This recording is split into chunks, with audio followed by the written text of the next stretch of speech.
Nazina lowered his eyes. His hand gripped the hilt of the blade. If you want him to keep quiet, I suppose I have no choice but to kill him. Gao Chun parted her lips slightly. Kill me? Nazina raised the knife and stood there expressionlessly. A cold gleam ran along the blade. Gao Chun clenched both hands. This is too cruel. With her hands bound behind her back, Gao Chun thought, am I really going to die like this? The timeline turns back. Beneath the eaves of the palace, red lanterns hung high, and a grand celebration was underway. Turum wore a red ceremonial robe, with Nazina following close behind. The two waved to the crowd. This was the wedding of the young Emperor Turum and Princess Nazina of a neighboring kingdom. A magnificent political marriage. It should have been a symbol of peace between the two nations, yet there was not the slightest trace of joy on the groom's face. Nazina wore splendid formal attire, with a hairpin in his hair. In this palace, there was a tradition. During a proposal or marriage, a hairpin was given as a gift. Turum placed the hairpin on Nazina. If the recipient wore it, it meant they had accepted the marriage. Turum and Nazina stood side by side, waving to the people. They vowed to cherish one another for life, and the crowd erupted in cheers. Long live the emperor! Long live the empress! From within the crowd, Gao Chun looked up at them. She gazed at the celebration in the distance. Nazina stood tall and straight. Standing among the flowers, Gao Chun widened her eyes. I have never seen anyone so beautiful. Holding a wooden box in her hands, Gao Chun thought, even the wedding garments are stunning. Her Majesty the Empress is like a goddess out of legend. She lowered her gaze. But Empress Nazina, now seated as queen, was a princess from the distant overseas kingdom of Yufei. This marriage between the emperor and the only princess of Yufei was called the Union of the Century. Yet there was a reason behind this so-called century-defining marriage. Over the past 10 years, things had only just calmed down. The Bansa Empire and the Yufei Kingdom had long been at war. The conflict had begun centuries earlier over disputes in the waters between the two nations. Negotiations had once ended smoothly, but the Bansa Empress, who returned home with a diplomatic mission, suddenly died of a mysterious illness. Yufei denied any involvement, while Bansa insisted it had been assassination and retaliated by murdering a member of Yufei's royal family. From that moment on, the two nations fell into a cycle of revenge that eventually escalated into full-scale war. After centuries of conflict, the hatred between the two countries had sunk deep into their bones. Against that backdrop, the current emperor, Turum, proposed an alliance to end the long history of enmity. He married Yufei's only princess as his empress. In other words, this was a political marriage for the sake of the alliance. It was a symbol of peace between the two nations. The lavish wedding and the luxurious garments seemed to proclaim Bansa's welcome of Yufei's princess. But in reality, the two countries could never be equals. Nazina was no different from a hostage, meant to prevent Yufei from betraying the treaty. There was no other meaning to it. Nazina faced the unfamiliar imperial palace all alone. The king's own younger sibling had entered a foreign land with no attendants from home by his side. Even a noble princess could not choose her own destiny. Gao Chun silently watched while holding a wooden bucket. Just like me, I never imagined I would become a palace maid either. Ever since I was little, I loved sewing and weaving. Every day I would stitch or embroider something. Gao Chun focused on her embroidery. Done. I once dreamed of becoming a garment artisan, but in the end, it was only a dream. To support my family, who could no longer work because of the war, I had no choice but to take the stable job of palace maid. Palace maids do get sewing work too, but I could never do only that. Every day, the senior maids scolded me. They kept piling more work on me. I gave up my dream and entered the palace. Did I make the wrong choice? A light flickered in Gao Chun's eyes, and she straightened her back. No. Even in such difficult circumstances, Empress Nazina still carries out his duties with dignity. If I can rise in rank, maybe one day I'll be able to serve Empress Nazina directly. Holding the bucket, Gao Chun's eyes turned resolute. I'll do everything I can. Night fell over the palace. What? Gao Chun's eyes went wide. You said there might be a needle stuck in Empress Nazina's dress? Mu-Yi hurriedly covered Gao Chun's mouth. Sure. You're too loud. Gao Chun lowered her voice. Sorry, Mu-Yi.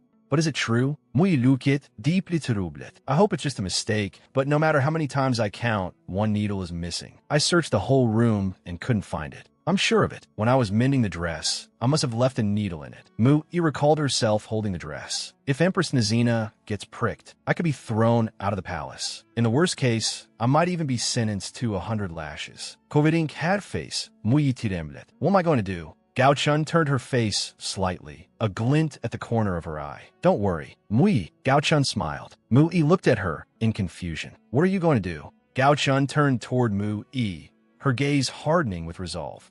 I'll find a way. At dusk, the Lotus Palace, residence of the Emperor and Empress. Inside the dressing room of the Lotus Palace, Gao Chun slipped in on tiptoe. All right, I made it in. If the accident hasn't happened yet, I can still stop it. I just need to remove the needle before the Empress puts on the dress. A magnificent gown hung from a rack. That must be the one I mended. If I really left the needle in it, it should be around here somewhere. Gao Chun's fingers brushed over the fabric. There it is, a sewing needle caught between the layers. Gao Chun glanced around. Sure enough, Empress Nazina was still bathing. Gao Chun pressed herself against the door. I don't want my friend to be driven out over a single needle. And I don't want the beautiful Empress Nazina to get hurt either. Her eyes suddenly trembled. Just now, Nazina had been standing bare-chested in the steam-filled bath. I think I saw something strange. Gao Chun whipped around, her face instantly burning red. A scream caught in her throat. Her body froze. Her heart pounded wildly. She couldn't tear her eyes away. Her gaze dropped lower, and she saw something she absolutely should not have seen. Why would Empress Nazina have that? Huh, where am I? Gao Chun's eyes flew open. A moment ago, Gao Chun was sitting in a lavish room. She looked down at her wrists. What? Why are my wrists and ankles chained up? A voice rang out. Hey! Gao Chun looked up. Nazina stood there with his arms folded, staring at her coldly. Gao Chun suddenly came back to herself, cheeks flushed. Right? I remember now. I saw that thing on Nazina, and then I passed out. Gao Chun's eyes locked tightly onto Nazina's waist. Nazina's gaze turned icy. Where exactly were you looking just now? Gao Chun immediately lowered her head. Em terribly sorry. Nazina pressed, don't hide anything. Gao Chun clasped her hands in front of her and stammered out an explanation. A maid I know left a needle inside the clothing while mending it. I just wanted to remove it before Lady Nazina. Put on. Nazina crossed his arms. If that were true, you could have simply sent someone with a message. I didn't expect the maids from the sewing bureau to be so rude. Jeo-kun bowed deeply. I'm truly very sorry. Nazina gave a cold snort. Do you think an apology solves everything? Lift your head. Gao Chun shuddered and slowly looked up. Igrigajis. Yes. Gao Chun's green eyes widened in terror. Her gaze swept over Nazina. As I thought, this build is nothing like a woman's. You saw my body, didn't you? Jeo-kun blushed scarlet. Well, Nazina ordered, if you have something to say, say it. Summoning all her courage, Gao Chun spoke. Lord Nazina, are you a man? Nazina let out a sigh. Damn it, this idiot. Gao Chun's pupils shook. That's right. Nazina looked straight at her. I am a man. Gao Chun's whole worldview shattered. Lord Nazina is a man? Her mind went blank. Her soul seemed to leave her body. A man? Gao Chun's jaw nearly dropped. What? Just as she was about to scream, Nazina reacted with lightning speed and clapped a hand over her mouth. Hey, keep it down. Lowering his voice, Nazina hissed, if anyone hears, we're both dead. Gao Chun's gaze dropped to his loosened collar. That chest. Her eyes stayed fixed on Nazina's chest. It was muscular, an undeniable fact. Gao Chun's face instantly turned bright red, and she shut her eyes, not daring to look any longer. Gao Chun struggled to stand up, but lost her balance and pitched forward. Her hands were still bound, and she toppled backward. Oh no! Nazina tried to catch her. Watch your head, idiot. The two of them tumbled out of the room together and rolled down the stairs. They rolled all the way down the high palace steps. Turum entered the room. Nazina? I heard a loud crash. What happened? Nazina landed on top of Gao Chun. Gao Chun lay on the floor, the two in an awkwardly intimate position. Nazina spoke first. Sorry, Turum, this maid found out. Looking at the scene before him, Turum asked, what exactly is going on here? Gao Chun sat on the floor on her knees, her wrists and ankles still chained. Nazina rose to his feet. Turum asked, is she the only one? Nazina answered, That man is Emperor Turum of the Bansa Empire. Gao Chun thought. So that means the emperor already knew Lord Nizina was a man. Turum sat down and examined Gao Chun. Then what should we do with this girl? A dagger was raised to Gao Chun's nose. The cold edge made her whole body tremble. Nizina gripped the knife hilt. If we want her to keep quiet, we'll have to kill her. Turum folded his hands. There is no other choice. Gao Chun's pupils shrank. This is insane. Just because I found out the truth, you're going to kill me? I'm just a lowly maid, but that doesn't mean you can do this. Gao Chun trembled all over. This is so unfair. She stared straight at Nizina and Turum. You're the ones hiding your identities, and now, just because I learned the truth, you want to kill me. I still have family to support. I can't die like this. I can't leave them behind. Gao Chun clenched both fists. It shouldn't be like this. I refuse to die over something like this. Turum rested his chin in thought. Most people would already be crying and begging for mercy, but she's angry instead. She's even talking back. This girl is interesting. Gao Chun did not back down. If I offended you, then I apologize, but every word I said is true. The corner of Turum's mouth lifted. There's more than one way to make someone keep quiet. We don't necessarily have to kill her. Hope flared in Gao Chun's eyes. Your Majesty. Nizina looked at Turum. Turum. A gentle smile appeared on Turum's face. First, let's move somewhere more comfortable. At the Empress's residence, Turum sat in the seat of honor. Gao Chun stared at Nizina. Even knowing he was a man, he was still unbelievably beautiful. His every gesture was graceful. Gao Chun immediately lowered her head. Don't look. Nizina shot her a warning glance. Try anything, and I'll drown you in the bathtub. So the Empress can be this sharp-tongued, Gao Chun thought to herself. Turum spoke. So your name is Gao Chun, correct? You must have a lot of questions. I only have one, and I'll ask it directly. Gao Chun looked up. Why is a man pretending to be a woman and marrying the emperor? Gao Chun turned to Turum. Your Majesty, did you agree to this marriage knowing Lord Nizina's secret? Turum answered yes. His eyes were deep and calm. Because from the very beginning, this marriage was a lie, a fake wedding the two of us planned together. Turum explained that it was merely political theater meant to uphold the alliance treaty between the Empire and the Yufei Kingdom. But Yufei's real princess refused the marriage no matter what. Against the backdrop of a battlefield at sunset, Turum continued. If the wedding were called off, the treaty would become void. Peace would break and war would erupt again. To prevent that, we absolutely had to go through with the wedding. Nizina picked up the explanation. So I stepped forward and married Turum as the princess's substitute. Turum added, we've known each other a long time, which made carrying out the secret operation easier. Gao Chun could hardly believe it. The wedding of the century was all a lie. Turum looked at her. Satisfied with that answer? Gao Chun lowered her eyes. Yes, I understand now. But still, Nizina looked at her. You still have questions? Yes, she stood before the emperor and empress without fear. That courage might be useful. Why not make her work for us? Nizina asked Turum. What do you think? Turum looked at Gao Chun. We will spare your life, but you must become the empress's personal maid. If I refuse, they'll really kill me this time.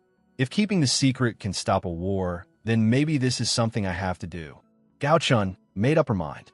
She placed a hand over her chest. I understand. Your Majesty, I accept. Fingers tapped lightly on the table, his gaze heavy and resolute. This is now our shared responsibility. Turum rose to his feet. Good, then let's get to work. Nizina looked down at Gao Chun. Hey, shorty. A smile tugged at his lips. Get moving. Work starts now. Gao Chun froze, cold sweat pouring down. Did I just make the worst decision of my life? And so, I became Empress Nizina's personal maid, serving at his side within the same palace. Nizina lounged on a couch, propping up his head with one hand while flipping through a book with the other. It's hot. I'm about to sweat. Gao Chun immediately turned around. I'll fan you at once. Nizina set down his book. I'm a little hungry. Gao Chun turned again. I'll go get some refreshments right away. She hurried back and forth around the room. In a lazy voice, Nizina added, I'm thirsty. Bring me tea. Gao Chun leaned toward the tea table. The tea is right beside you. Nizina urged her with a look. Hurry. He held out his hand. Gao Chun, clearly unwilling, handed him the teacup. Gao Chun presented the cup. Here you are. The tea trembled faintly in the cup as Nizina took it. Carrying the tea set, Gao Chun made a pained face. This is exhausting. He orders people around even more than I imagined. Holding the tea things, Gao Chun felt completely helpless. But he is the empress, after all. Nizina, dressed in red, reclined lazily while reading. Even if it's only me here, isn't this a little too casual? Gao Chun's gaze froze, but he still looks beautiful. Nazina glanced up at Gao Chun. Why are you just standing there? Gao Chun blinked. What? Celebration egg? Lying on his side, Nazina said, I'm talking to you. Pointing at her hair, he added, It suits you, doesn't it? Celebration egg? Gao Chun pointed at her own bun hairstyle. I'm the only one in the palace who wears her hair like this. My name is Gao Chun. Inwardly, she was breaking down. He called me Celebration Egg again. Nazina said, Oh, right. Celebration Egg. Gao Chun took a deep breath. Calm down. Empress Nazina is just in a bad mood because of yesterday. Gao Chun clenched her fists. Work is work. Just do it properly. A week later, the palace routine remained the same. After delivering new clothes and preparing meals, Gao Chun hurried down the corridor, carrying things in her arms. With a wooden basin in hand, Gao Chun let out a long, weary sigh. Honestly, seriously, after becoming Empress Nazina's personal maid, Gao Chun gradually came to understand something. In the Lotus Palace, there were maids who handled miscellaneous chores, craftsmen who maintained the building, and cooks who stayed there permanently. But none of them could come into direct contact with Nazina.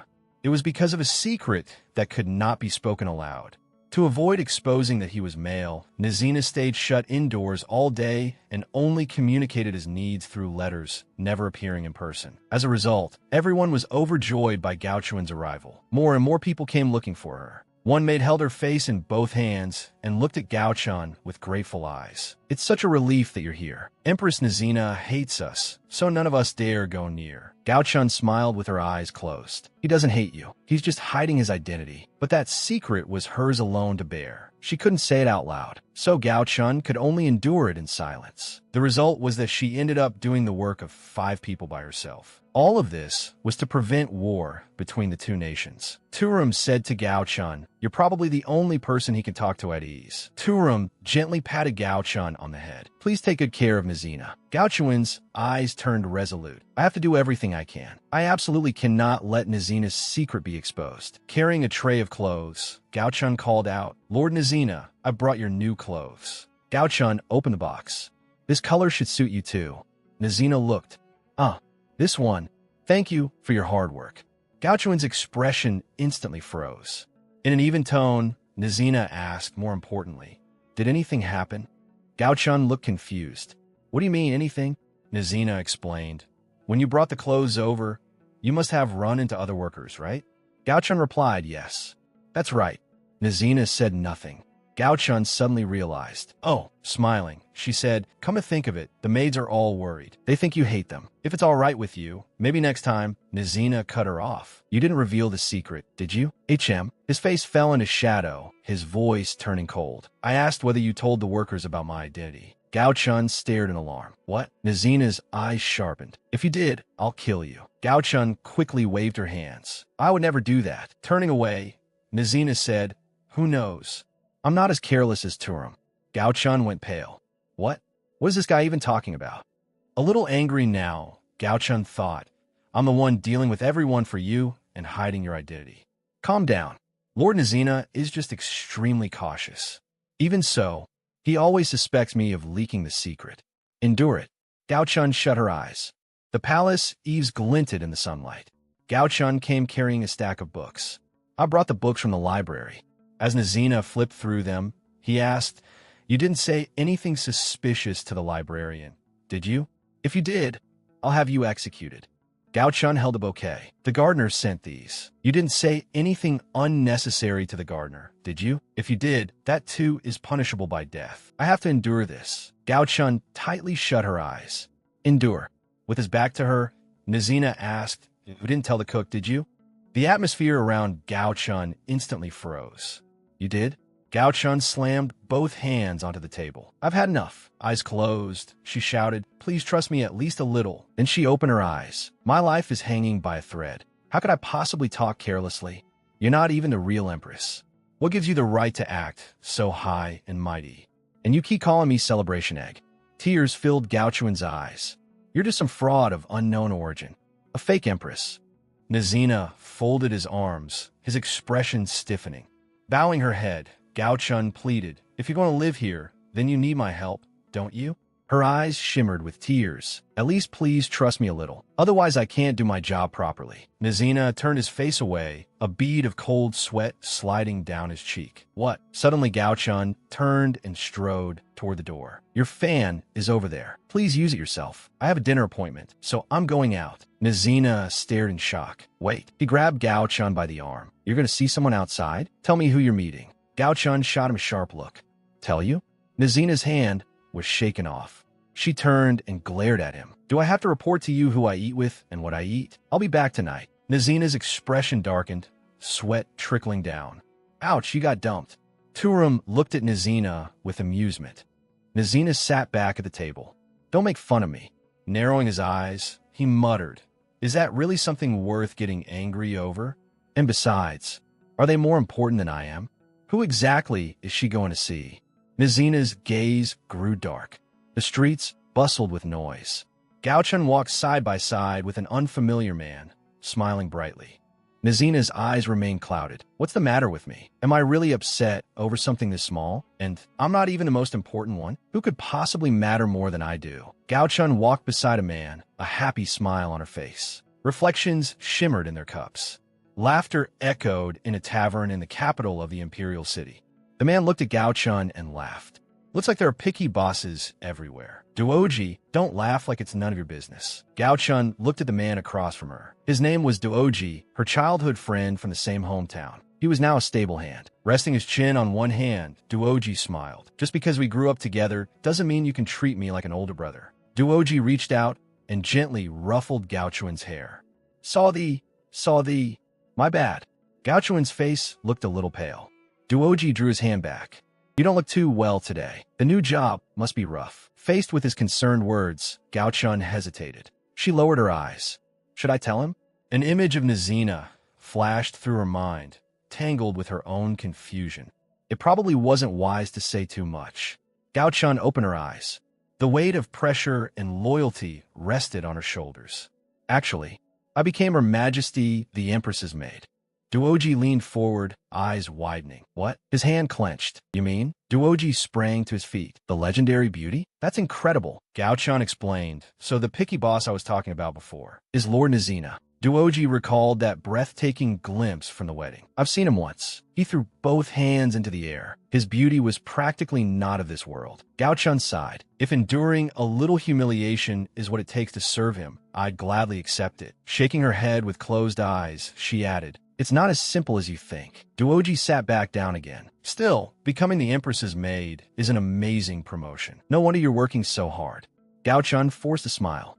Duoji looked at her, then slapped both hands on the table. All right, since our Gao-chun got promoted, today's meal is on me. Gao-chun looked at him.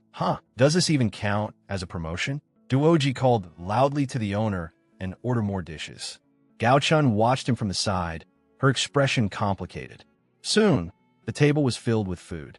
The dishes looked rich and delicious. Gao-chun pressed her hands together with a bright smile. Oh, whatever. Then I won't hold back. Duoji laughed and urged her on.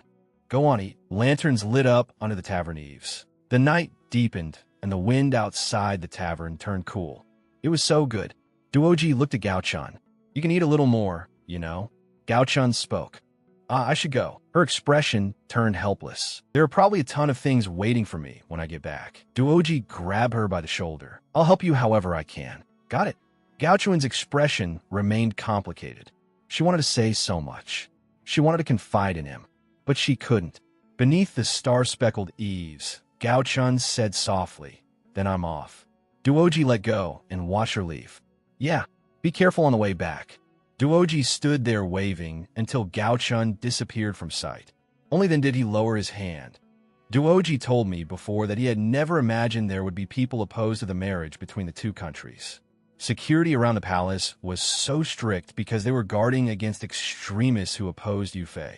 At the wedding, Lord Nizina never faltered even once. More than anyone, he understood what it meant to enter enemy territory all alone. And to make it worse, Lord Nizina wasn't even the real princess. He was also hiding his gender, wagering his life to protect peace. He was playing a dangerous role, and yet I got angry at him over something so trivial. Gao Chun clenched her fists in regret. At the very moment he was most anxious, I even thought about quitting as his maid. Resting her hand on the railing, she thought, I'm pathetic. Gao Chun made up her mind, her eyes firm.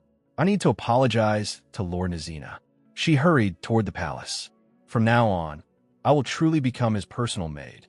I will become his support. A maid stopped her. Gao Chun. The maid grabbed her arm. Thank goodness. You're back. Gao Chun looked at the tense maids around her. Why is everyone so nervous? What happened? The maid's expression turned grave. The retired emperor and his consort, along with Prince Eluz, have suddenly arrived. They said they want to see Lord Turum and Lord Nizina. Gao Chun's eyes widened in alarm. What? Really? Such important figures arrived without any warning? Where are Lord Nizina and Lord Turum? The maid answered, Lord Turum is receiving them right now. But she hesitated awkwardly. Lord Nizina locked himself in his room. In an ornate room, 3 royals sat around a table, the atmosphere oppressive. Gondai spoke first. What is that Yufei palace bride doing? Are we really meant to wait around like this? Does he think he can simply disappear? The silver-haired man in dragon robes was the retired emperor, Gondai, and he looked displeased. We graciously accepted him as a member of the Bansa imperial family, not as a hostage. Beside him sat a woman holding a folding fan. Qian Daly said, as expected, people from Yufei know nothing of courtesy. How arrogant. The woman with the fan, Empress Dowager Qian Daly, wore a disdainful expression. Another younger man, Emperor Eluz, sat there silently. Turum entered the room and gave a slight bow. Thank you for your patience. I sincerely apologize. Turum calmly explained. Because this visit was so sudden, preparations have taken longer than expected. He continued, this is proof of Nizina's deep respect. He wishes to receive your majesties properly, so I ask for your generous understanding. Gondai let out a cold snort through his nose. Respect? Folding his hands, he looked at Turum with contempt. If he truly had respect, he would show himself immediately instead of dressing endlessly. The treaty with Yufei was a mistake from the start. We should have invaded and crushed them outright. Turum stopped him. Father, you're still saying things like that? My father was once a mighty emperor, but all he ever saw was the profit of war. Turum closed his eyes. I worked to forge this alliance because I was determined not to follow his path. Turum's hand tightened inside his sleeve. Yet even after abdicating, he still interferes at every turn. Your Majesty, this is an age of peace. We must live alongside other nations and seek lasting prosperity together. Gondai demanded, why should we lower ourselves to associate with such lesser states? All that will do is damage the prestige of the Bansa Empire. Turum answered calmly, there is no nobility or inferiority between nations. Gondai slammed the table. Absurd. Eluz flinched slightly. He lowered his eyes. Gondai glared at Turum. If I'd known it would come to this, I would never have passed the throne to you. Nizina, arms folded, looked around the disordered room. It seems there isn't anything left I can wear. Gao Chun looked troubled. What are we supposed to do? We can't exactly have you wear a maid's clothes. Besides, Lord Nizina is tall, so they wouldn't fit anyway. She suggested, maybe we should just explain the situation to the guests. They'll understand that it isn't your fault. We can greet them another day. Nizina turned to face her and rejected the idea decisively. No, we can't do that. Gao Chun blinked in confusion. Huh? Why? Nizina's eyes sharpened. This. With his arms still crossed, Nizina said, it's very likely this was arranged by the retired emperor. Gao Chun gasped and covered her mouth. How could that be? Why would he? Nizina analyzed the situation. On the very eve of the retired emperor's visit, my clothes just happened to be destroyed. The timing is too perfect. An ordinary person wouldn't know the royal household's routines that well. Gao Chun suddenly understood. That's right. Even the other maids were in a frenzy over this sudden visit. Nizina's gaze was steady. Therefore, it's highly likely the retired emperor ordered his people to act, creating the situation we're in now. Nizina went on. More than anyone else, the retired emperor fiercely opposes this alliance. For him to scheme like this in order to tarnish my reputation would not be strange at all. Gao Chun murmured, the retired emperor opposes the alliance. Duoji did mention that many people belong to the anti-Yufei faction. The impact of the last war still lingered deeply. The wounds had never really healed. Many had lost family members in the war, and even now, they still hated Yufei and protested this political marriage. Even the retired emperor himself was among the opposition. It was hard to believe. Nazina's eyes grew sharp. If the retired emperor is behind this, then refusing to meet them now would put us at a disadvantage. No matter how we explained it, he would twist the truth and place the blame on me. So even if I make them wait a little longer, I still have to appear. Gao-chun looked worried. But even so, you don't have anything to wear. Remembering what had happened earlier, Gao-chun looked apologetic. I'm so sorry. Nazina asked, why are you apologizing? Lowering her head, Gao-chun said, because this happened while I wasn't by your side. If I hadn't gone out, if I come back earlier. She bowed deeply. I truly am sorry. Nazina looked at her quietly and said firmly, no, this isn't your fault. Even if you'd been here, the culprit would have done the same thing. They would never have stopped. They might even have hurt you too. So in a way, it's fortunate you weren't here. Tears welled in Gao-chun's eyes. Lord Nazina. Nazina smiled gently. I expected something like this to happen sooner or later. Countries that were once enemies do not forgive each other easily. Picking up one of the ruined garments, he continued, so I don't care what happens to me, so long as it helps the two nations end their conflict and eventually walk forward together. Even if it only brings a sliver of hope. Even if the price is myself. As long as I can see that day. Nazina's eyes softened. Then I will be satisfied. Gao-chun felt shaken to the core. Just as I thought. Lord Nazina knew all about the hostility aimed at him. For the sake of peace between the two countries, he agreed to become the substitute in this political marriage, prepared to face any danger without fear. Gao-chun grabbed Nazina's wrist. I can't forgive whoever did this. How could they treat you this way? Lord Nazina. Nazina looked puzzled. Why are you the one getting angry? Gao-chun retorted passionately. Because it's true. They don't understand your resolve, Lord Nazina. All they do is resort to despicable methods. I absolutely cannot forgive them. Fire lit in Gao-chun's eyes. Since it's come to this, I'll find a way to get you something to wear. An outfit that will make your beauty shine even more, Lord Nazina. Nazina looked slightly surprised, warmth rising to his face. Thank you, Celebration Egg. In a gentler tone, he said, if it can't be done, then let it go. Don't push yourself too hard. In the worst case, I'll greet them from behind the door. Gao-chun immediately objected. How is that any different from not meeting them at all? I absolutely won't let Lord Nazina's reputation be damaged over something like this. She clutched the edge of his sleeve tightly. There has to be a way out of this. Gao-chun's gaze swept across the room and finally stopped in one place. Her eyes instantly lit up. I've got it. A confident smile spread across her face. She had thought of a brilliant idea. Pointing into the distance, Gao-chun said, Lord Nazina, I think we can use that. A gorgeous red curtain hung inside the room. That drape could make an amazing outfit. Nazina stared at it in astonishment. A curtain?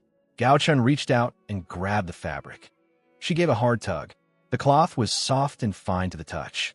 Turning back to Nazina, Gao-chun said, Lord Nazina, could you help me take that curtain down? Then she added, I think I can make some clothes out of it. Nazina turned slightly, worried. Isn't that too reckless? It's just one big piece of fabric. How could it possibly become clothing? Gao-chun smiled confidently. Don't worry. I'll make it look stunning. She turned as if to leave. I'll go gather the other things I need. Take care of that first. Nazina reached out to stop her. Wait. Gao-chun disappeared in an instant. Nazina remained standing there with his hand half outstretched. Gao-chun's voice came from the distance. Two maids clustered around Gao-chun, their faces full of worry. Gao-chun, are you all right? What happened?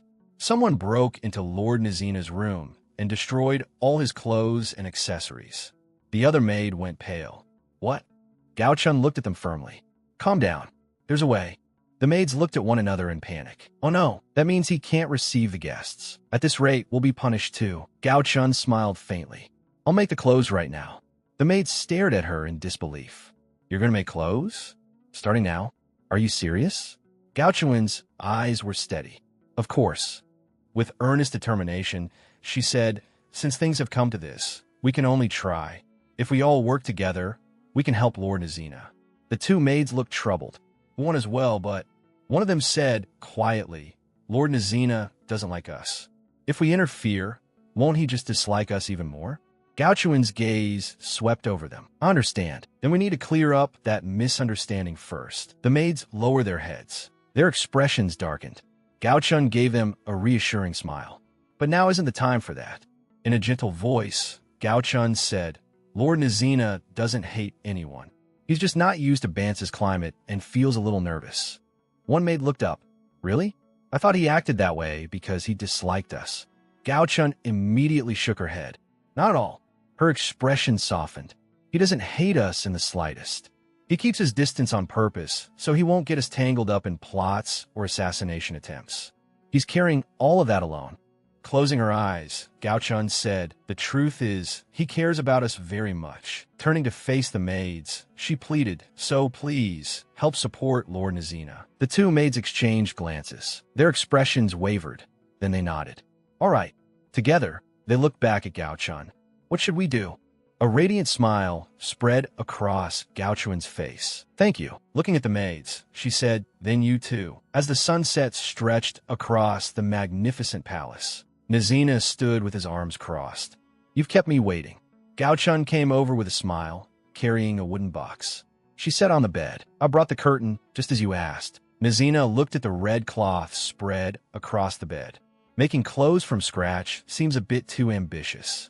Gao Chun said, please drape it over yourself. Nizina looked puzzled. What? Gao Chun shook her head. I'm not planning to make a full outfit. I'm just turning it into a cloak. Doesn't Yufei have garments like that too? Nizina looked at her. It does, but to keep it from slipping, it has to be sewn in place. We may not have enough time for that now. Gao Chun smoothed a hand over the fabric. Don't worry. Her eyes shone with confidence. I may not look it, but I'm very confident in my sewing skills. Leave it to me. Nizina hesitated. He closed his eyes, as if making up his mind. All right, I trust you. Gao Chun stepped in close to Nizina. Then excuse me. She reached for the ties of his robe. Nizina jolted.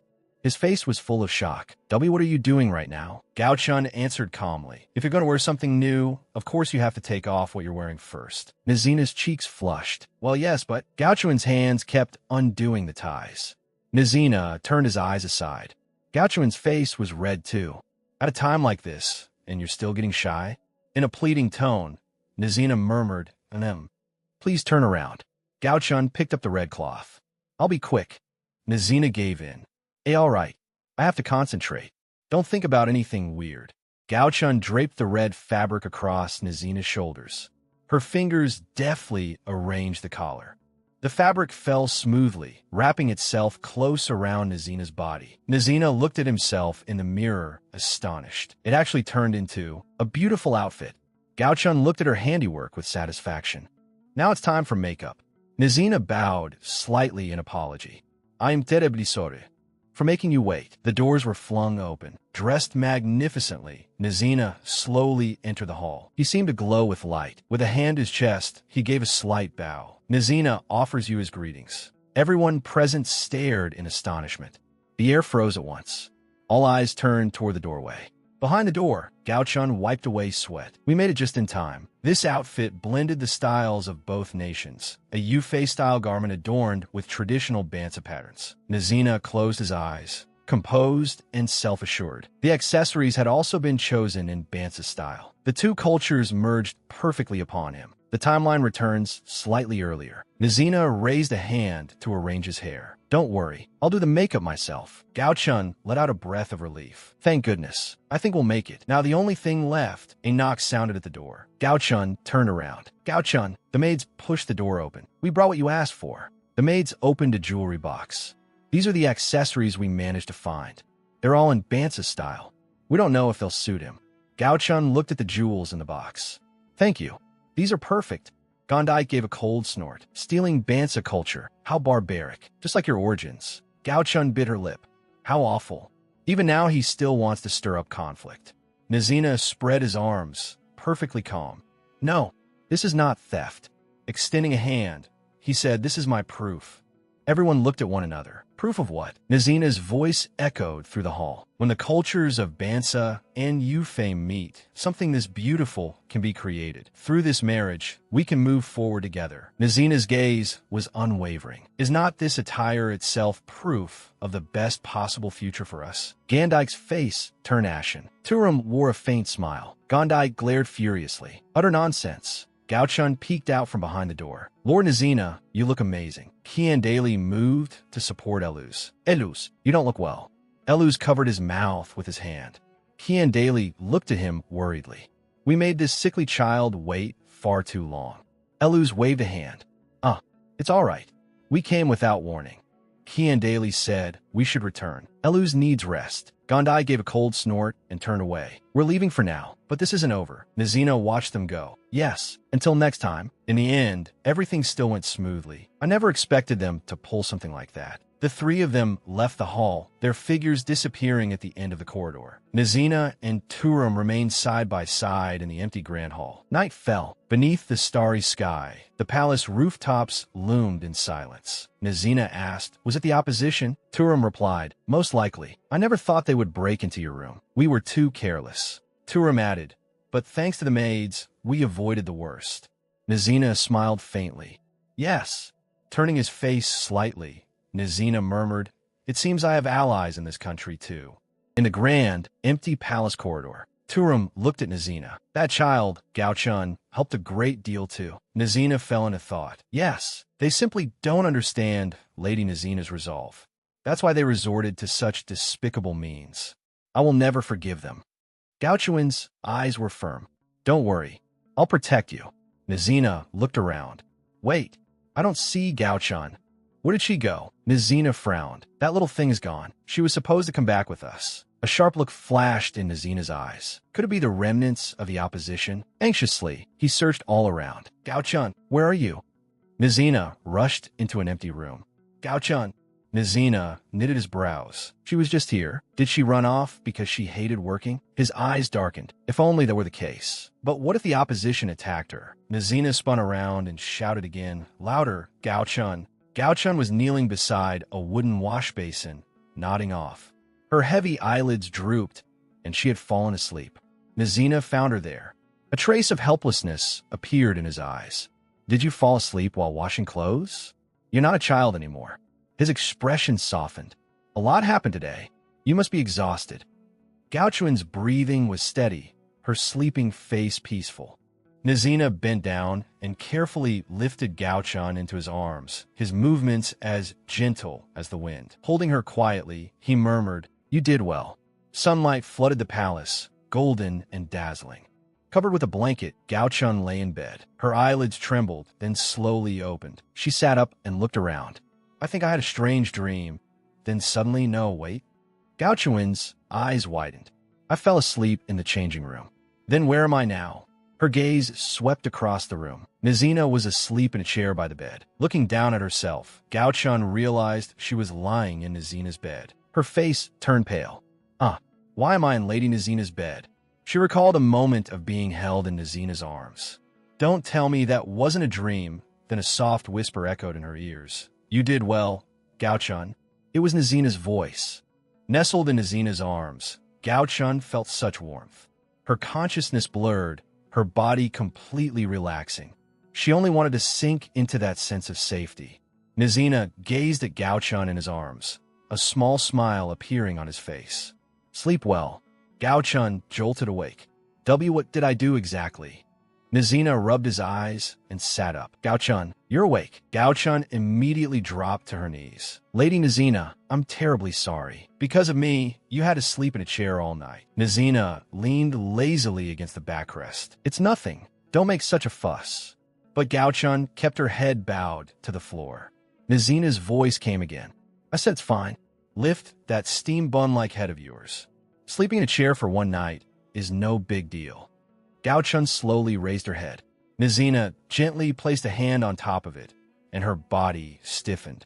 Nizina softly stroked her hair. It was thanks to you yesterday that I was saved. His voice was gentle. Thank you.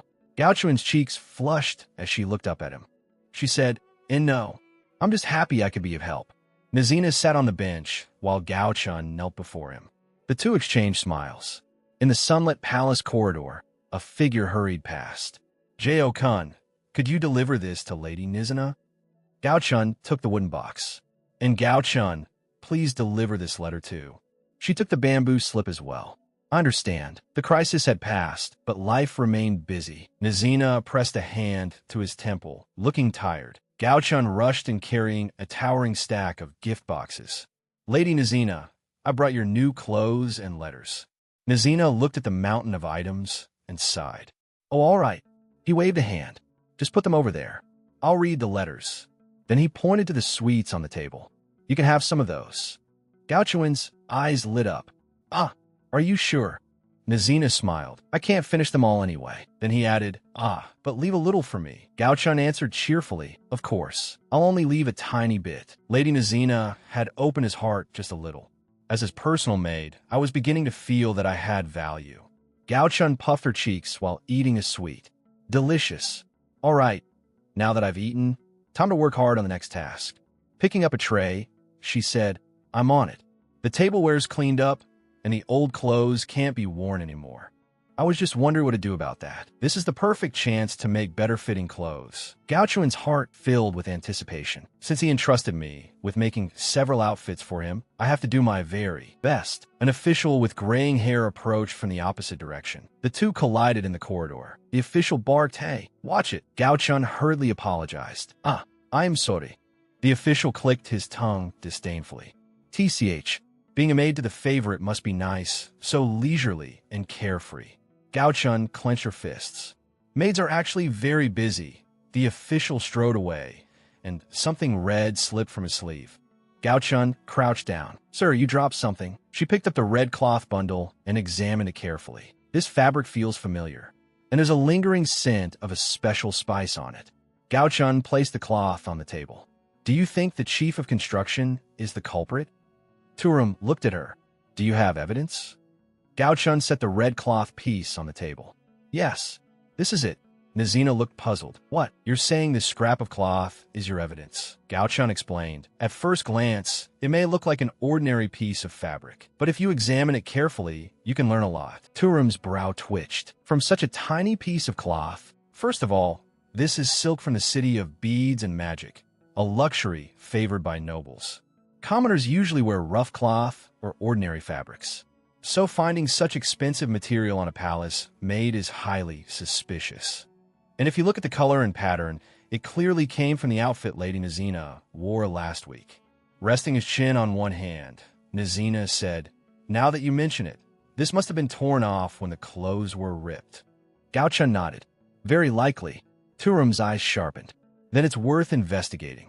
We'll act immediately. Gao-chun clasped her hands tightly, her eyes shining. Thank you so much. According to Lord Turum's investigation, the culprit really was the chief of construction. Their crime had been committed to harass Lady Nazina from the kingdom of Yufei. With the criminal arrested, the case seemed to be solved. Everything appeared settled on the surface, but unseen currents still stirred beneath. I see. So that's how it was. Still, catching the criminal was already impressive. Gao-chun nodded. Yes. Duoji looked at Gao-chun. What's wrong? Didn't you do a great job? Jeo-kun lowered her head. It's just that the criminal we caught was punished by His Majesty before Lord Turum could take action. His Majesty only fined him a small amount. After that, the man was hired by a noble close to the emperor. So basically, he was let go. Gao-chun bit her lip. We worked so hard to catch him. It's so frustrating. Duoji looked at Gao-chun thoughtfully. Then he suddenly said, Oh, right. Do you know about this? He slid a sheet of paper across the table. Gao-chun looked at it. A bullfighting event. Duoji explained, There'll be a bullfighting tournament in Pingjiao soon. The whole place will be decorated, and there'll be street vendors too. It'll be a good chance to lift your spirits. Duoji's cheeks reddened. So, his eyes were full of hope. If you'd like, would you want to go with me? Folding his arms on the table, he waited nervously for her answer. Duoji spread his hands. I mean, everyone goes to see things together, right? It's much more interesting than going alone. His cheeks were faintly flushed, his gaze gentle. Whether it's with a friend or a lover. Gao-chun listened quietly to the end. Duoji smiled and continued. It'll definitely be more fun watching it together, right? Then Gao-chun said, Okay, I've decided. I'm going to suggest it to Lady Nazina. Duoji froze. Gao-chun smiled brightly. After what happened, he must be feeling down. It's not good for him to stay shut up in his room all the time. If he goes to watch with Lord Turum, I'm sure he'll be happy. Duoji's expression stiffened. Right. Scratching his cheek awkwardly, he looked aside. Gao-chun clasped her hands together. Next time, we'll definitely go together. Resting his chin on one hand, Duoji let out a sigh, his cheeks tinged red. He closed his eyes and gave a faint sigh. All right. Gao-chun ran happily across the courtyard, petals dancing around her. Thanks for the great idea. Duoji, supporting his cheek with one hand, Duoji waved goodbye. Seeing Gao-chun smile makes it worth it. Night fell. The palace lanterns were lit. Bullfighting. Nazina's eyes shone. The Bansa Empire has bullfighting too? Gao-chun entered carrying a tea tray. Turum was reviewing documents. Nazina asked excitedly, "Can we go see it?" Turum looked at him. Yes, it seemed like a good idea. Gao-chun mentioned that you've been staying in your room constantly, which isn't good for your health, so I was considering making it part of an official outing. Nazina's blue eyes widened. He suddenly rushed toward Gao-chun. Gao-chun, grasping both of Gao-chun's hands, Nazina said, "Thank you. You're the best." A little flustered, Gao-chun replied, "I didn't expect you'd be this happy." Nazina said excitedly, "Bullfighting is popular in Yufei too. I used to go often, and I really love bulls." Looking at Nazina's back, Turum said, "Politically speaking, it's a problem that you haven't made a public appearance since the marriage. So attending this officially will be perfect." Turum praised the suggestion. Gao-chun's cheeks turned pink, her eyes smiling. On the day of the bullfighting tournament, the arena was packed with people, all eager to witness the spectacle. Nazina looked around. "There are more people than I expected. We'll be all right." Gao-chun remained calm. "The guards have already been deployed. It should be fine." Nazina picked up a hairpin from the jewelry box. "Then I'm relieved." Gao-chun placed the final ornament in Nazina's hair. "All done." Nazina admired himself. "Beautiful. You work hard." Gao-chun smiled. "Yes, Lady Nazina is as beautiful as ever today." Nazina shook his head. "No, I mean the dress you made." Gao-chun widened her eyes. Nazina continued. "All the clothes you make are wonderful. When did you learn such skill?" Closing her eyes, Gao-chun gave a faint, bitter smile. "My family used to be very poor, so I did a lot of sewing and mending. I just learned naturally." Opening her eyes again, her gaze turned gentle but firm. "Even if it's only a small talent like this, I'm happy if it can help Lady Nazina." Nazina looked at her with soft concentration, as if trying to engrave her image deep in his heart. "You really are beautiful today." By the lakeside pavilion, the water lay still. Outside the arena, the streets were bustling as the people waited eagerly. Turum and Nazina stood beside the railing of the high platform, looking down at the crowd below. Nazina took in the excited masses. "I never imagined I'd receive this much attention." Turum smiled. "You should wave to the people of Bansa too." Nazina looked at him. "All right." He and Turum waved together, their motions a little stiff. The crowd burst into cheers. "Lady Nazina, Your Majesty the Empress, congratulations on your marriage." "Your Majesty, Lady Nazina." Nazina stood alone at the railing, his back bathed in sunlight and the roar of the crowd. He gazed at the cheering masses. "So many people welcome me." Turum stood at his side. "It was the same at the wedding." "Yes, but unfortunate things have happened recently." Turum replied calmly. "It's true there is an opposition faction, but most citizens wish for reconciliation with Yufei." The people's cheers rang to the heavens. "My ascension and the alliance with Yufei would not have been possible without the people's support." Nazina thought it over. "I understand." Suddenly, an angry shout cut through the harmony. "I won't accept this. Go back to Yufei." In the restless crowd, a man waved his fist. "It's all right. There are guards protecting the viewing platform. The attacker can't get close." Turum and Nazina both looked grave. Then I'd better not leave here." People moved through the streets. Carriages rolled by slowly. Meat sizzled over charcoal, and meatballs bubbled in a pot. The aroma of food spread through the air, blending with the clamor of the crowd into the unique warmth of festival life. Carrying a food box, Gao-chun walked through the lively street. "I bought a little of everything. I wonder if Lady Nazina will like it." Before leaving, Nazina had asked, "There are snack stalls at the arena, right? I want to try Bansa's street food." Gao-chun had raised her hand excitedly. "Of course. I'll buy some for you. What kind of food will there be? I'd love to try it someday." Gao-chun smiled as she carried the food box, when suddenly a voice called out, "Gao-chun." Her green eyes flew open wide. In the crowd, Duoji was waving at her. Gao-chun smiled back. Duoji. But her smile froze when she saw a woman standing beside him. That woman. Gao-chun sucked in a cold breath. She recognized that face. Why? Why are they? Her pupils shrank. She didn't understand. Why was that woman looking at me with such a hostile gaze? Gao-chun glanced toward the unfamiliar woman beside Duoji and asked softly, "By the way, who is this with you?" Turning slightly, Duoji introduced her. "Oh, this is my junior. Her name is Ruma." He added, "We happened to run into each other just now, so we decided to walk around together." Ruma looked at Gao-chun with an unfriendly expression. "Hello, I'm Ruma." Gao-chun replied awkwardly, "Hello, I'm Gao-hun." Ruma said, "So you're Gao-chun. Duoji has mentioned you." She continued, "He said you're like real siblings." Gao-chun blushed faintly. "Igriegajis. We grew up together." "Wait, is this atmosphere love?" Gao-chun snapped back to herself. "All right, I've got to go." She waved goodbye. "I'm leaving first." Ruma's eyes were sharp, giving off a bad feeling. "Yes, I got a bad feeling too, especially after what happened a few days ago. Luckily, there are guards everywhere here, so it should be fine. Still, it's better to stay cautious." The roar of noise swept over them. Inside the bull ring, the crowd thundered. Two bulls and the bullfighters faced off. Carrying a box, Gao-chun returned. "Lady Nazina, I'm back." Turning around, Nazina said, "Sorry. Because of me, you missed the opening match." Gao-chun shook her head. "It's all right. There are still lots of matches to watch."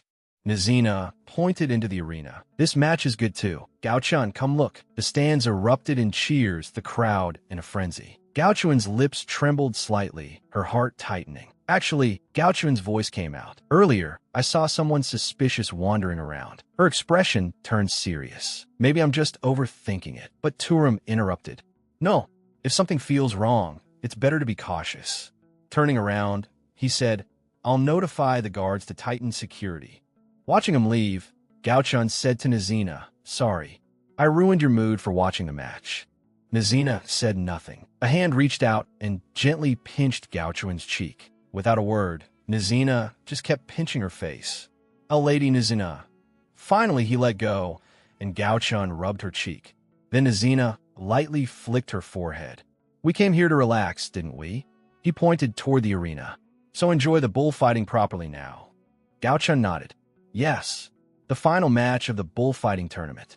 Two enormous bulls slammed into each other fiercely, sending up clouds of dust. Nazina watched, transfixed. Wow, heavyweight matches really are different. The tension is incredible, and they're evenly matched too. Then came a loud crash. Nazina turned alert. What was that sound? It came from beneath us. The balcony shook violently. Nazina lost his balance. The floor split apart. His eyes widened. "What?" Gao-chun fell to the ground. Nazina turned back and shouted, "Gao-chun!" Nazina threw himself toward the railing alone, crashing hard into it. Gao-chun rushed forward and caught the staggering Nazina. "Lady Nazina." Regaining his footing, Nazina said, "I'm fine. Look after yourself. Thank you for your concern. But I am Lady Nazina's maid." Gao-chun's eyes were resolute. The ground tilted violently again. The railing broke, and Gao-chun was thrown out. Her body fell out of control. In midair, Gao-chun reached out a hand, grasping helplessly at nothing. Nazina leaned out in terror. "Gao-chun," he screamed. Turum's face darkened. "This is bad. A girl has fallen." Gao-chun lay face down on the ground, motionless. The crowd cried out, "She's bleeding. Do something." Duoji stared at the scene in front of him. Gao-chun struggled to her knees. One hand pressed to her forehead. "It hurts. My whole body hurts. At least I'm still alive." A man was trying to calm a red bull. "Easy now." But the bull broke free, its eyes rolling white as it charged straight toward Gao-chun. Gao-chun looked up and could only watch as the red bull rushed toward her. "It's coming." Duoji and Turum cried out in alarm. "No!" A hand seized a piece of red cloth. Gripping it tightly, Nazina stretched out his palm. "Come here. Over here." Nazina pushed off the ground, swift as the wind. The red bull charged toward that flash of red. A middle-aged man shouted, "Now, catch it." Nazina slowly turned around. His eyes fell on Gao-chun. "Gao-chun, Lady Nazina, thank you." Gao-chun smiled. Then her eyes slowly closed. The smile froze at the corners of her mouth. Her body lost all support and fell backward limply. Duoji came running. He caught the unconscious Gao-chan. Gao-chan, Gao-chan, wake up. Nazina looked at the panicked Duoji. Who is that person? The crowd burst into cheers. Lady Nazina saved that girl. So brave. Nazina is a hero of the nation. The cheers surged like waves, drowning out Nazina's thoughts. He could only stand there blankly. Long live Nazina. Long live the Empress. The people's cries rose one after another. Turum turned to Nazina. Nazina, what should we do? Gao-chan is badly hurt.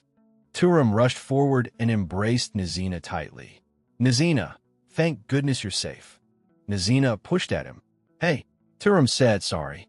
Don't be angry. Then a hand gently touched Nazina's cheek. Holding Nazina's face, Turum whispered, now is not the time. Calm down. Look at the audience. The people clasped their hands together. Lady Nazina, your majesties truly care for each other. They're the symbol of peace. Turum's eyes were cold. Our affectionate display is moving them.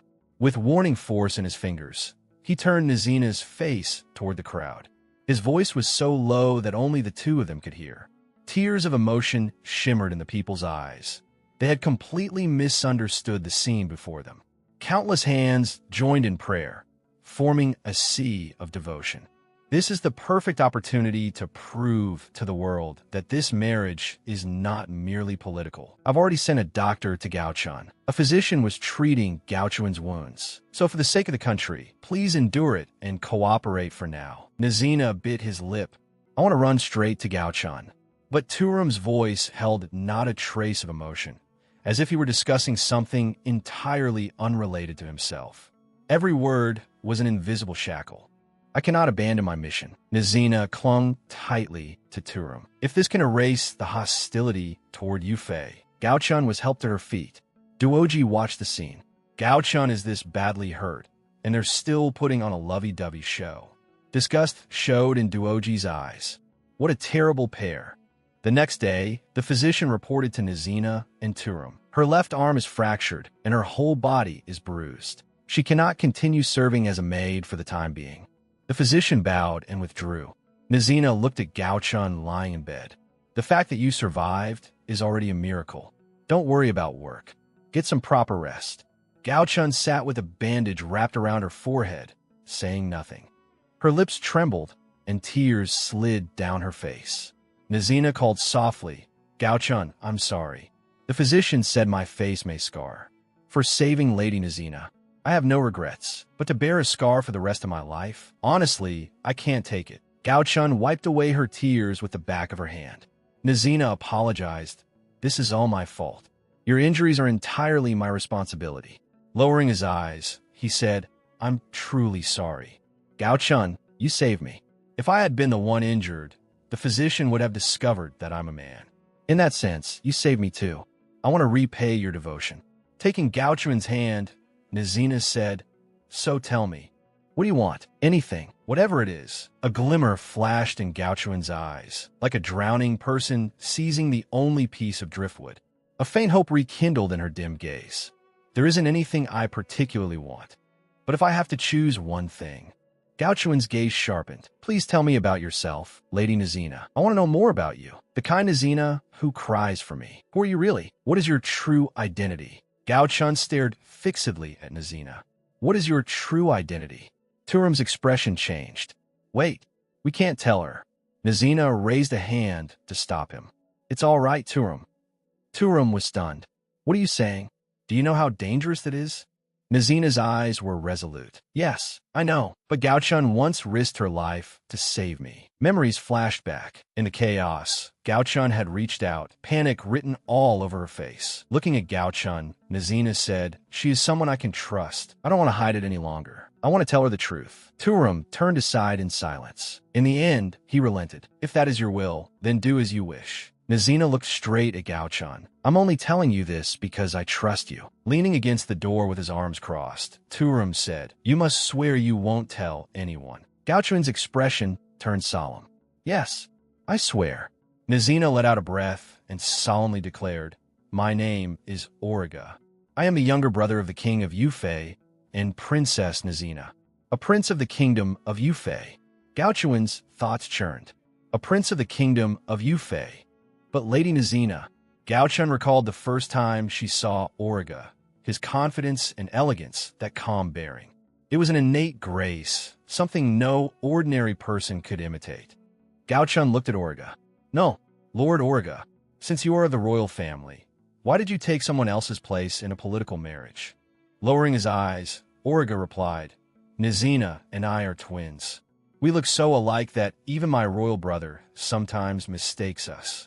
The memory turned blood red. Nizina refused the marriage alliance with the Inxiang Bureau, so I had no choice but to take his place in order to maintain relations between our two countries. Gao Chun turned toward Turum at the door. "Lord Turum, you knew from the beginning? You didn't oppose Lord Origa becoming the substitute. It is absurd, yes." Turum's gaze drifted into the distance. "The first time I met Origa was 10 years ago during the Armistice Agreement. 10 years earlier, at the negotiating table, three powers had faced each other in an atmosphere tense as drawn blades. Turum's gaze had gone past the arguing elders and fallen on the silent boy.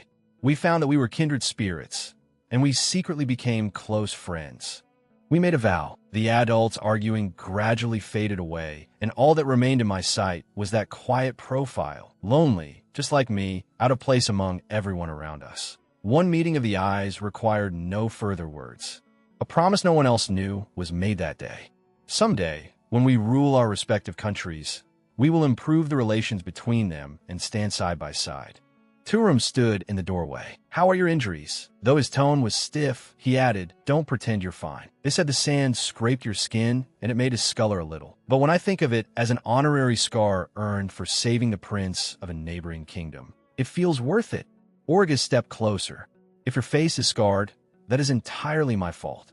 So, suddenly Origa bent down and gently leaned close to Gao Chun's face. The distance between them vanished in an instant. Gao Chun's cheeks flushed red, and her pupils shrank. What are you doing?" Gao Chun shoved Origa away with a sudden palm strike, and he tumbled backward. Panicking, Gao Chun cried, "Oh no, what have I done to a member of the royal family?" Her whole body trembled and went numb. Sitting on the floor, Origa said, "Gao Chun, what was that for?" Gao Chun shot back emotionally. "That's my line. You suddenly leaned in to kiss me. Have you lost your mind? Whether you're royalty or nobility, something improper is still improper." Kneeling on the bed, Origa said, "What do you mean by that?" Then he explained, "In the kingdom of Yufei, kissing a wound left while saving someone is a custom used to express gratitude. Isn't it the same in the Bansa Empire?" With a serious face, Gao Chun said, "There is no such custom in Bansa. Kissing is something lovers or married couples do to express affection. I also heard that at the bullfighting tournament,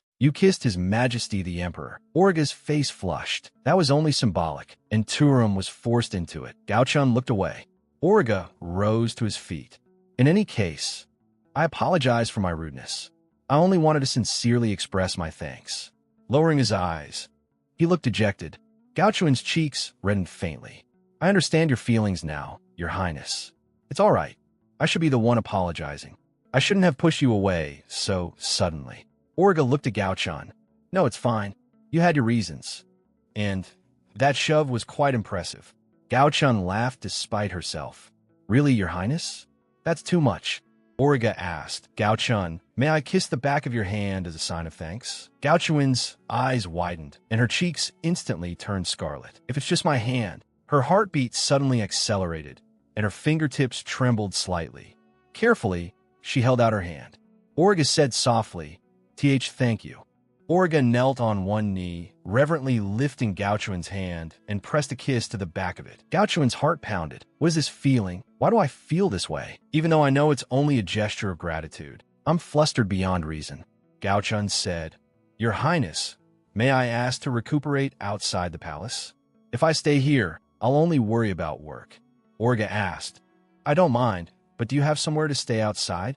Gao Chun replied, "I plan to stay at a friend's house from my childhood." Origa relaxed. "If it's an old friend, then I'm relieved." Then he asked, "Is it close?" "Yes. He works in Pingjiao as a coachman." Origa paused. A coachman? In his mind, Origa pictured a strong woman driving horses, her muscles rippling. Gao Chun explained, "He's broad-minded and would be happy to take me in. He's always been like an older brother to me. We're very close, so I'll be able to rest easy." Origa's expression froze. "Wait, your childhood friend is a man?" Not understanding his reaction, Gao-chun said, "Ah, yes. Sometimes he even treats me to meals. His name is Duoji." A picture flashed through Orga's mind. A brown-haired man gently holding Gao-chun. Orga's eyes sharpened. So it's that guy. Resting his chin on his hand, he tapped his lips with a fingertip, his gaze deepening. Gao-chun blushed. "Starting today, I'll be staying at Duoji's home. Without Lady Nazina here, it's so quiet." Duoji approached carrying a tray. "Please eat. Have plenty." The table was covered with rich dishes. Looking at the spread, Gao-chun asked, "Is this really all right?" Duoji picked up a piece of food. "I brought a lot of things you like." Gao-chun looked surprised. "Really? Thank you." Looking over the table, she realized, "Now that I think about it, it really is all food I like." She looked around. The atmosphere, the room was elegantly furnished, glowing with warm light. Taking some soup, Gao-chun thought, "It feels like home." Tasting it seriously, she said, "It's delicious." Duoji spread out bedding.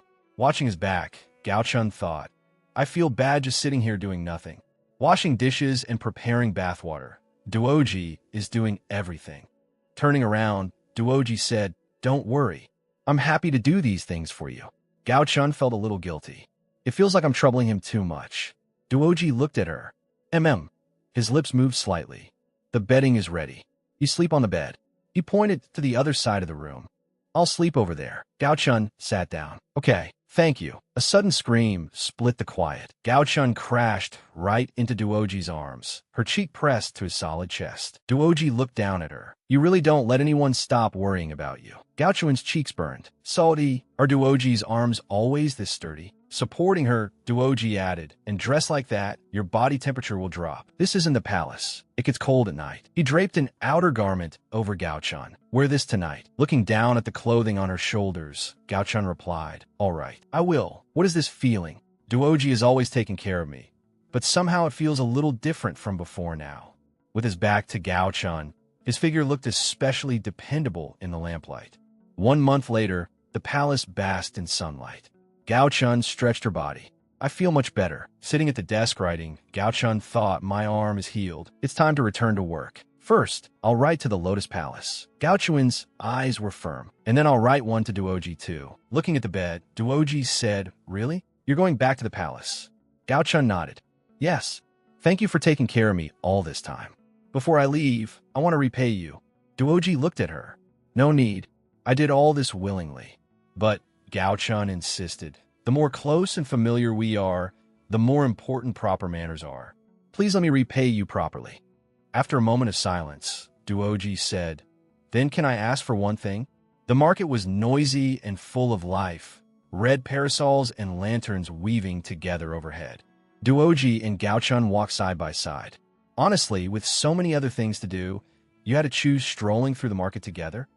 Gao-chun looked at his back. "Does anyone buy something?" Duoji pointed to a stall. "Look, Gao-chun, the food at that stall looks good." Gao-chun glanced over. "What? You think I like anything as long as it's edible?" Duoji countered, "So you won't eat it?"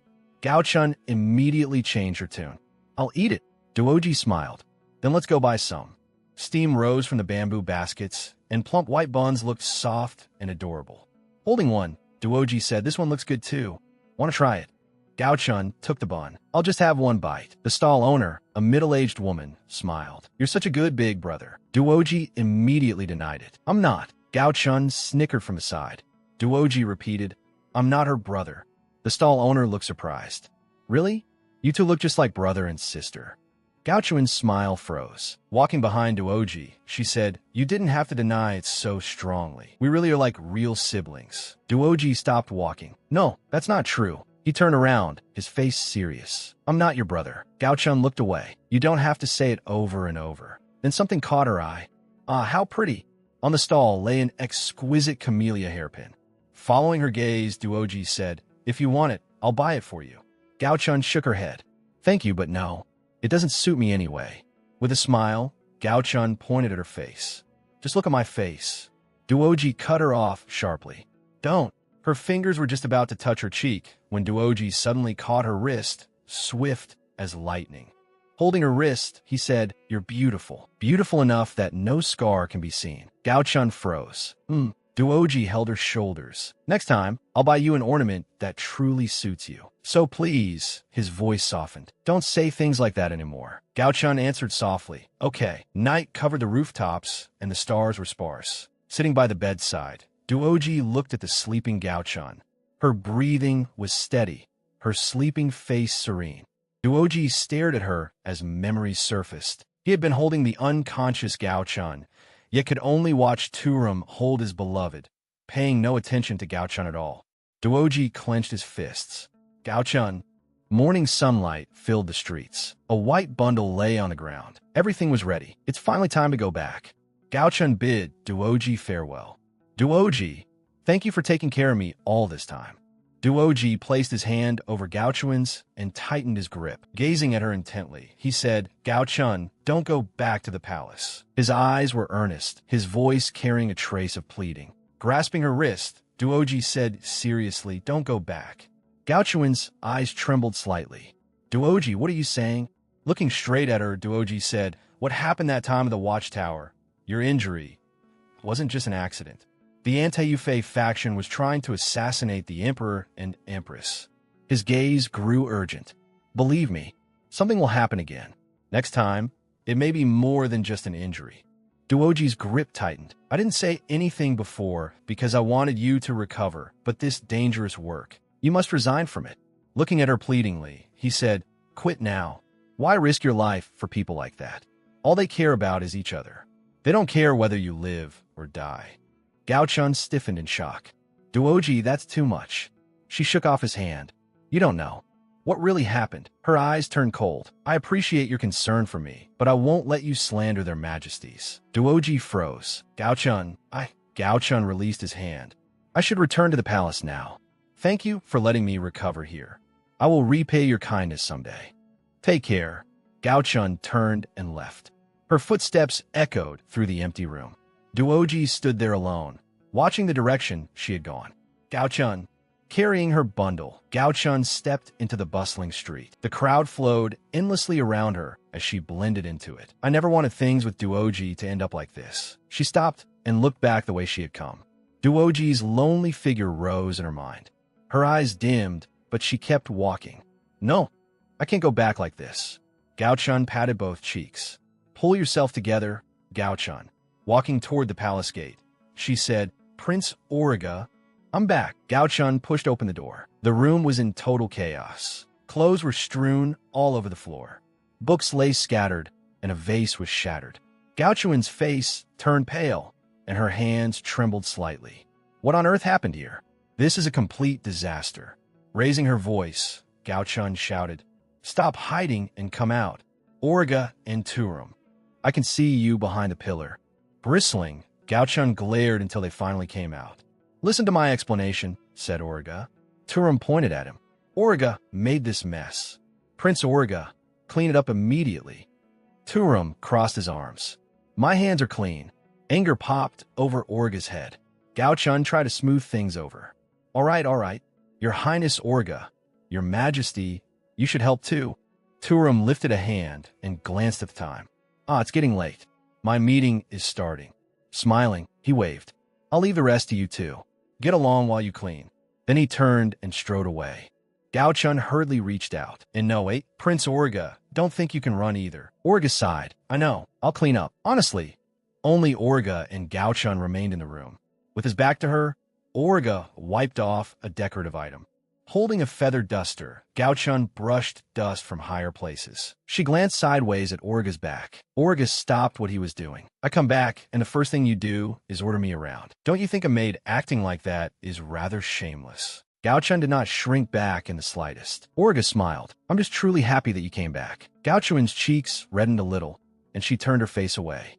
Auriga picked up a rag. Speaking of which, the person who took care of you while you were recovering, you said he was your childhood friend. Gao-chun froze.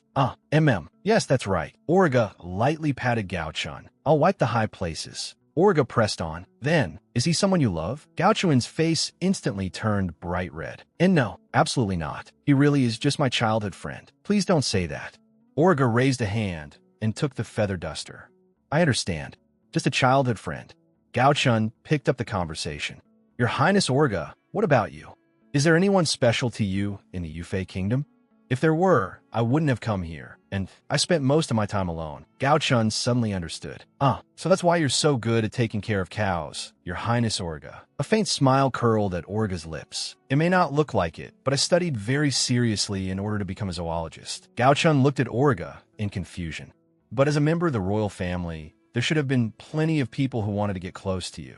Orga turned his gaze toward the window. I loved animals since I was little. I spent almost all my time in the stables. Orga's eyes dimmed. The other children all avoided me. They complained that I smelled like animals. I had planned to give up my royal title when I came of age and devote myself to the study of animals. Orga stood alone on a crisp hill, a pack over his shoulder. However, in order to maintain the alliance between Bansa and the Yufei kingdom, I had no choice but to give up that dream. Gao Chun looked at Orga. Your Highness Orga, I believe you can still become a scholar even now. Orga's gaze fell on a bird painting hanging on the wall. Perhaps, if I get the chance, I would still like to return to academia. Gao Chun raised the feather duster high. I know you can do it. I'll cheer you on. Suddenly, Gao Chun cried out in pain and her body lurched. Orga hurried forward to steady her. Gao Chun, does your arm still hurt?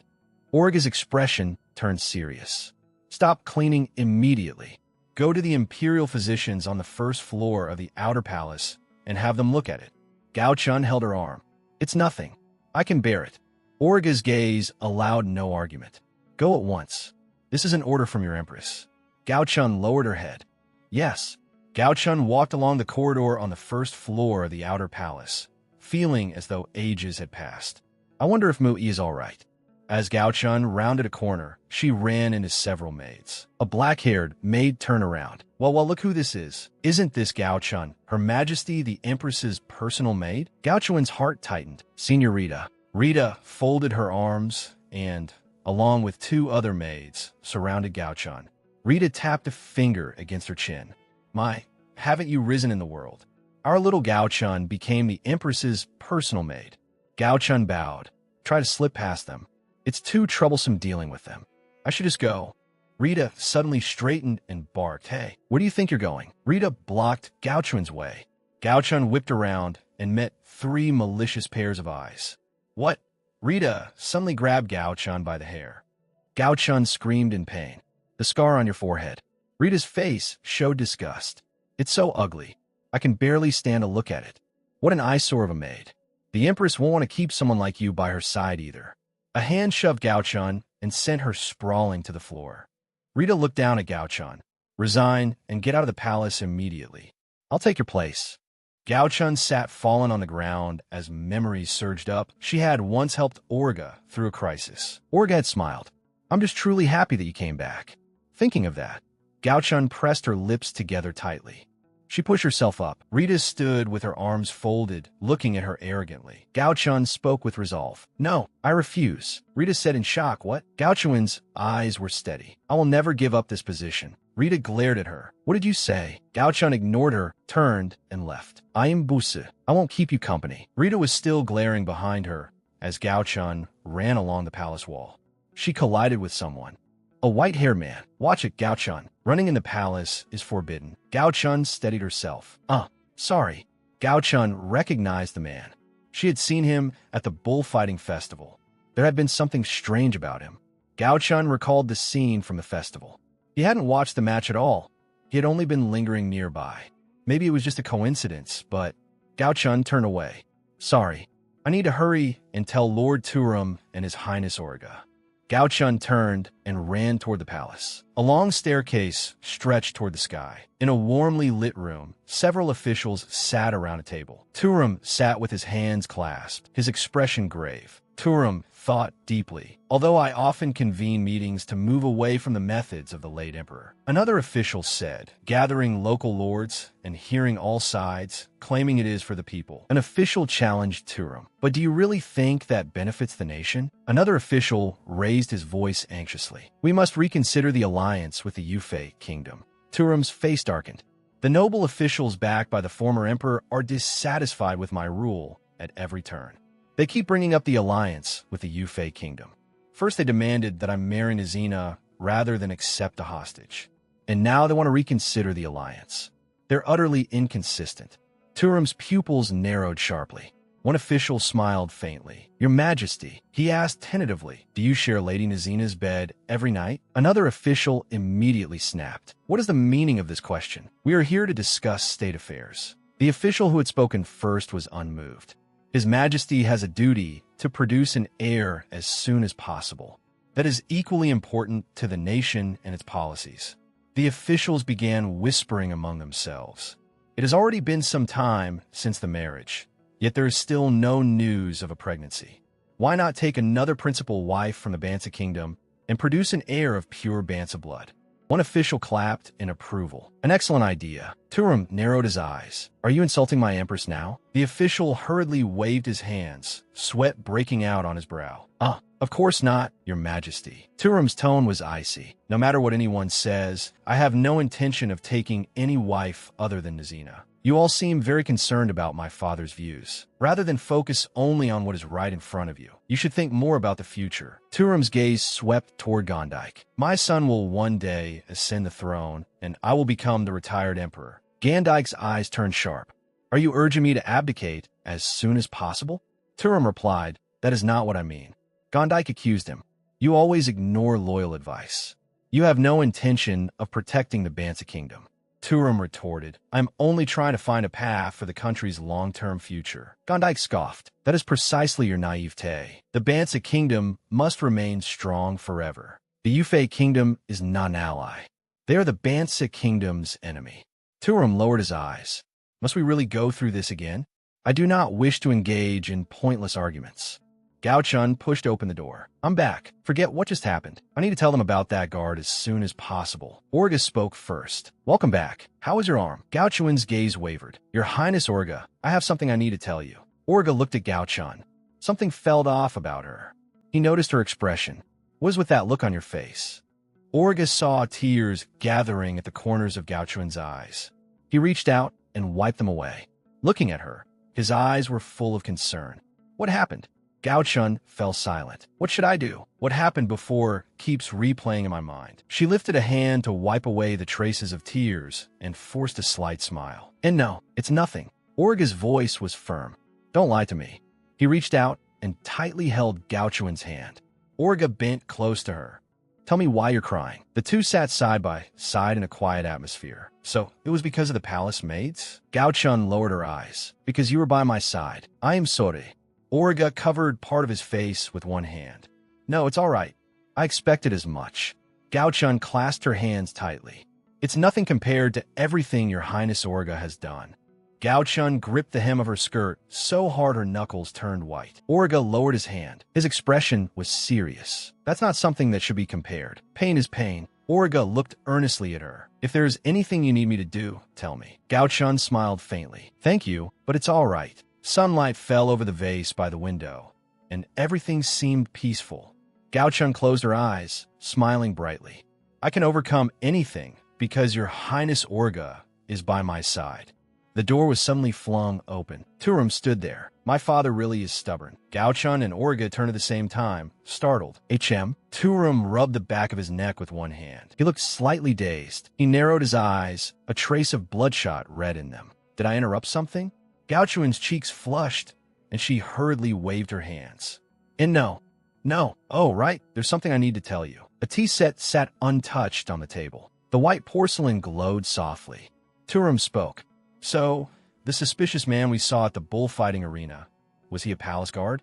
Most likely one of my father's men. If he was wearing a navy uniform, then he was certainly one of father's royal guards. Turum's expression grew complicated. How ironic. Father is now leading the anti-Yufei faction within the palace. It would hardly be surprising if the guard around him had ill intentions too. Turum lowered his hand. I'll keep a close eye on it as well. You two should be careful too. Nazina and Nazina stood side by side. Orga replied softly, yes. A few days later, the solitary pavilion glittered magnificently in the sunlight. A scroll was gently placed on the table with a crisp sound.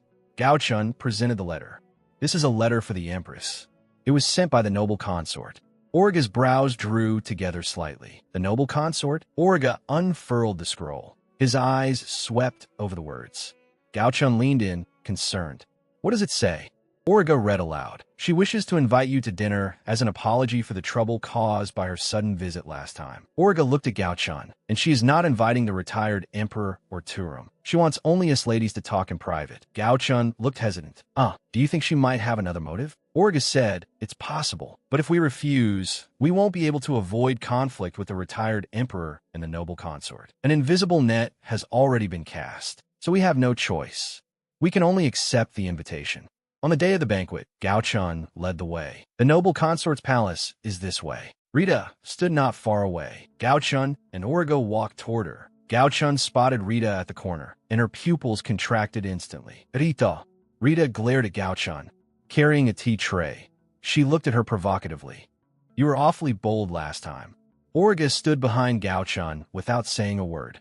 Only then did Rita notice Origa was there too. She sucked in a sharp breath. Your Majesty the Empress. Origa's gaze turned cold. A palace maid who does not bow even when she sees the Empress? His eyes were full of scrutiny, as though trying to see through her disguise. Origa's gaze swept over Rita. What kind of training have you received? Rita's face flushed with humiliation. She bit her lip and lowered her head. I was wrong. The two of them passed by Rita. Origa said, my maid is very capable. Rita clenched her teeth, her nails digging deeply into her palms. She endured the humiliation in silence. Origa spoke. Gaochan, let's go. I am sorry. I acted on my own just now. When I realized the person who had bullied you was her, I couldn't help myself. Gaochan put her hands on her hips, looking much more relaxed. I was actually a little nervous before, but now I feel much better. A slight smile touched Origa's lips as he gently patted Gaochan on the head. Origa drew Gaochan into his arms, and the two embraced. The noble consort's palace was lavish and magnificent. Origa inclined his head slightly. Thank you for the invitation. The noble consort sat in the place of honor, smiling. I am very pleased that you accepted. Please help yourself.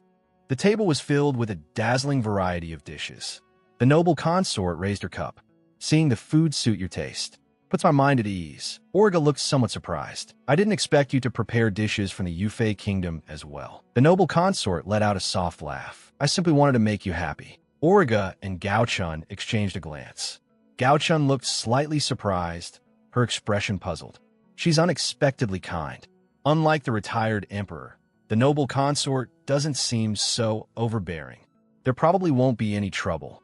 Origa sat facing the noble consort. The noble consort's gaze swept over him, laden with meaning. In the study, Turum was writing with a brush. A maid approached with a tea tray, her steps light. She placed a teacup on Turum's desk. Turum set down his brush. Let's stop here for today. Turum lifted the teacup. The tea was clear. I wonder how Origa is doing. Then Turum suddenly sensed something was wrong. He covered his mouth and stared at the tea spilled over the scroll. What is this? A strange sensation came over him. His vision began to blur. Turum's whole body grew feverishly hot. He clutched at his clothes. My body suddenly feels so hot. Turum's eyes lost focus. Could it be? A woman's voice sounded beside his ear. There was a little mild medicine mixed into that tea. A woman's hand stroked Turum's cheek. Your Majesty, Turum. The maid pressed herself close and embraced him tightly. The maid held Turum close. He looked shocked. This maid is wrong. She isn't a maid. This woman had once been one of the candidates to become queen. Your Majesty, if I bear your child, we can drive that woman out of this country. You never wanted to marry that woman, did you? Turum turned his face away. That's not it. Fix your clothes and leave at once. Leave right now. The woman paid him no mind. Don't worry. That woman won't be back until very late. I've already dealt with everyone around her. So tonight, please stay with me. The woman leaned in again, her hand caressing Turum's jaw. Her warm fingertips brushed him as she breathed softly into his ear. Origa is surely with the noble consort right now. I see. So this entire thing was the noble consort's scheme. In the room, Origa sat opposite the noble consort. The fragrance of tea drifted through the air. A faint smile hung on the noble consort's lips. At this point, everything should be proceeding according to plan.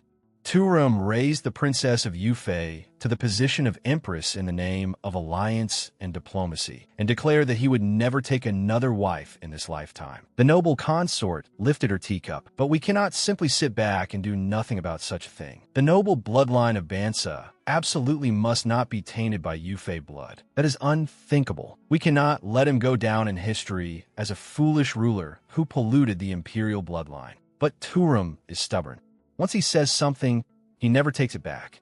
The former emperor and the ministers tried to persuade him many times, all to no avail. So I thought, if reason won't work, then I will create a situation he cannot refuse, force him to marry a woman of Bansa as his wife. I immediately summoned a noble woman and plotted to drug Turum so they would share a bed. She pressed a small vial into the woman's hand, signaling for everything to proceed according to plan. Inviting that Yufei woman to the banquet was solely to keep her away from Turum. A cold smile appeared on the noble consort's face. That's right, Turum, everything I have done is for your sake, for you to be remembered in history as a wise ruler. As your mother, I will guide you properly. On the other side, the noblewoman pinned Turum beneath her. Damn it! Turum's body burned with fever, and his consciousness gradually blurred. Your Majesty, the noblewoman breathed against his ear. Origa and Gaochun are risking their lives to preserve the alliance. I cannot destroy everything at a time like this. No, if this continues. Turum shut his eyes tightly, sweat rolling down. Turum reached out his hand. The noblewoman thought the drug had taken full effect, and that he was about to favor her. Blushing, she looked at the hand reaching toward her. Turum suddenly yanked out her hairpin, his eyes cold. If you don't want to see blood, then shut your eyes. The noblewoman was terrified. Your Majesty, what are you doing? Turum drove the hairpin into his own thigh. Blood soaked through his white clothing. A scream shattered the silence. Droplets of blood splattered as the hairpin rolled to the floor. I'm awake now. The noblewoman stared at Turum in horror. Turum's voice was icy. If you do not want your entire family executed, leave this place immediately. The noblewoman stumbled away in panic and went to report to the noble consort. The noble consort's eyes were calm. Is that so? It is time to bring this to a close. A sneer lifted her lips as she set down the wine cup in her hand. The noble consort rose to her feet. The banquet is over. Gaochun looked puzzled. It's over? Just like that? The noble consort's expression was blank. I need a rest. You may return as well. Origa and Gaochun looked at each other. Why did she suddenly become like this? The two left the room, their figures disappearing at the end of the corridor. Origa entered and saw Turum. Why are you just sitting there like that? In the middle of the vast hall, Turum sat motionless. Then he saw it. Turum had one hand over his face, and blood was seeping through his fingers, staining his thigh red. Origa cried out, Gaochun, your thigh is bleeding. Turum let out a bitter laugh. I barely managed to escape that trap. He folded his hands before him, looking utterly exhausted. So the banquet had been a complete and total scheme. Gaochun covered her mouth, horrified. They even used drugs. How awful. He's not livestock for breeding. How could she do something like that to her own son? Origa frowned deeply. Turum lowered his eyes. Even though she is my mother, I am truly disappointed. Turum lifted his head. Gaohun, I am sorry. May I sleep here tonight? I don't feel safe in my own room. Gaochun nodded slightly. I don't see why not. But first we need to treat your wound. We need to disinfect it and stop the bleeding. Gaochun crouched and reached out her hand. So let me see the injury. Turum's cheeks reddened. Wait. Gaochun, he instinctively recoiled. Origa grabbed Gaochun's hand and pulled her away. He took that kind of drug. Don't go near him. Turum looked at them. Do I look like some kind of monster? He waved a hand. I'll tend to the wound myself. You two should go rest. Gaochun hesitated, but Turum's voice hardened. I said it's fine. Go. The next morning, sunlight flooded the splendid pavilion. Turum spoke. You've worked hard. Go get some rest. Origa rubbed his eyes and yawned. We talked all night. Dragging his tired feet, Origa headed toward his room. I'm so sleepy. Gaochun came toward him. Good morning. Did you sleep well? Origa turned back, his eyes sharpening. Gaochun approached carrying a tray. I brought you breakfast. She set the tray on the table, the dishes giving a soft clink. She was all smiles. Gaochun stepped back. Please enjoy. Origa looked at the food in front of him. All right. Thank you. He stared at the bowl of porridge. What kind of porridge is this? It smells strange. A dark purple porridge emitted an ominous black aura from the bowl. An unpleasant smell spread through the room. Gao Chun explained with narrowed eyes. This is the head chef's special medicinal porridge. It's just. Gao Chun clasped her hands together. Since His Majesty and Your Highness Orga spent the night in the same bed, they insisted that you drink it. Orga fell silent. Gao Chun lowered her head nervously. The two sat in silence. Orga's eyes widened. We did not share a bed. Gao Chun found her suspicions confirmed. Yes, they say it helps with fertility. Orga touched his lower lip with his fingertips. Wait, this porridge, could it be? Orga suddenly flung the spoon away. This stuff is useless to me. I absolutely won't eat it. Gao Chun caught the spoon at once. If you don't eat it, they'll get suspicious. Gao Chun lifted the spoon to Orga's mouth. Act like an empress and drink all of it. Orga was forced to open his mouth as the spoon was thrust in. The porridge was forced down. Orga squeezed his eyes shut, his face twisting in misery. He rushed to the window and flung it open. That's disgusting. Sunlight streamed through the carved curtains, motes of dust dancing. Orga lay on the bed. He was weak all over. Gao Chun stood by the bedside. Lord Orga, you've been lying there the whole time. Is your work all finished? Orga said, I feel weak all over. I don't even want to move a finger. I think there was something wrong with that porridge this morning. Gao Chun looked at Orga helplessly. Orga tugged at his clothes. Maybe pretending to be a woman is exhausting. My whole body aches. A woman's posture and clothing are far more uncomfortable than men's clothes. Gao Chun nodded in agreement. That's absolutely true. So just because you're lying down doesn't mean you're especially weak. Orga nodded. Yes, the mental strain is great. The fatigue keeps building. Gao Chun looked at Orga's tired profile. She truly wished she could do something for him. Gao Chun's eyes lit up. I've got it. Orga rested his head on one hand. Gao Chun came closer. Lord Orga, I'll help relieve your fatigue. Gao Chun smiled brightly. Come on, please take off your upper robe. Smiling, she placed her slender fingers on his collar and slowly undid the first button. Orga's eyes widened in shock. What? The room fell silent. Candlelight flickered. Gao Chun pressed both hands to Orga's back and started massaging him. You could have just said it was a massage from the start. I didn't expect you to react so strongly. Orga lay face down on the bed while Gao Chun knelt at his side, her movements practiced. Orga turned his face to the side. I didn't know that besides sewing, you could do this kind of thing too. He asked casually, could it be because of that childhood friend, Duoji, again? Gao Chun's hands never stopped. No, I did it for my family. Orga asked, speaking of which, what is your hometown like? My hometown is in a vast mountain region in the north of the Bansa Kingdom. Snowy mountains stretch on and on. Sunlight pierces the clouds and spills down in golden rays. It used to be an independent country, so it still preserves its unique culture to this day. Animal husbandry thrives there. Summers are cool, and winters are buried under heavy snow.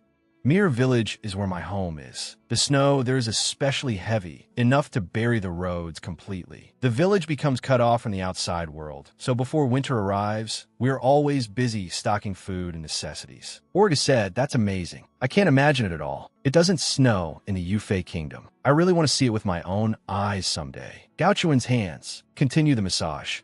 It does snow in Pinxiao, though not as heavily as in Mir Village. Orga asked, really? Gao Chun nodded firmly. Yes, everything turns white. The snowy view from Lotus Palace must be beautiful. There was a trace of drowsiness in Orga's voice. That sounds worth looking forward to.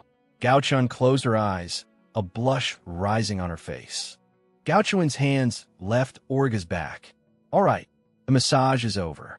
She stood up. Does your body feel a little lighter now? Orga turned over and sat up. Yes, I feel much better now. Thank you.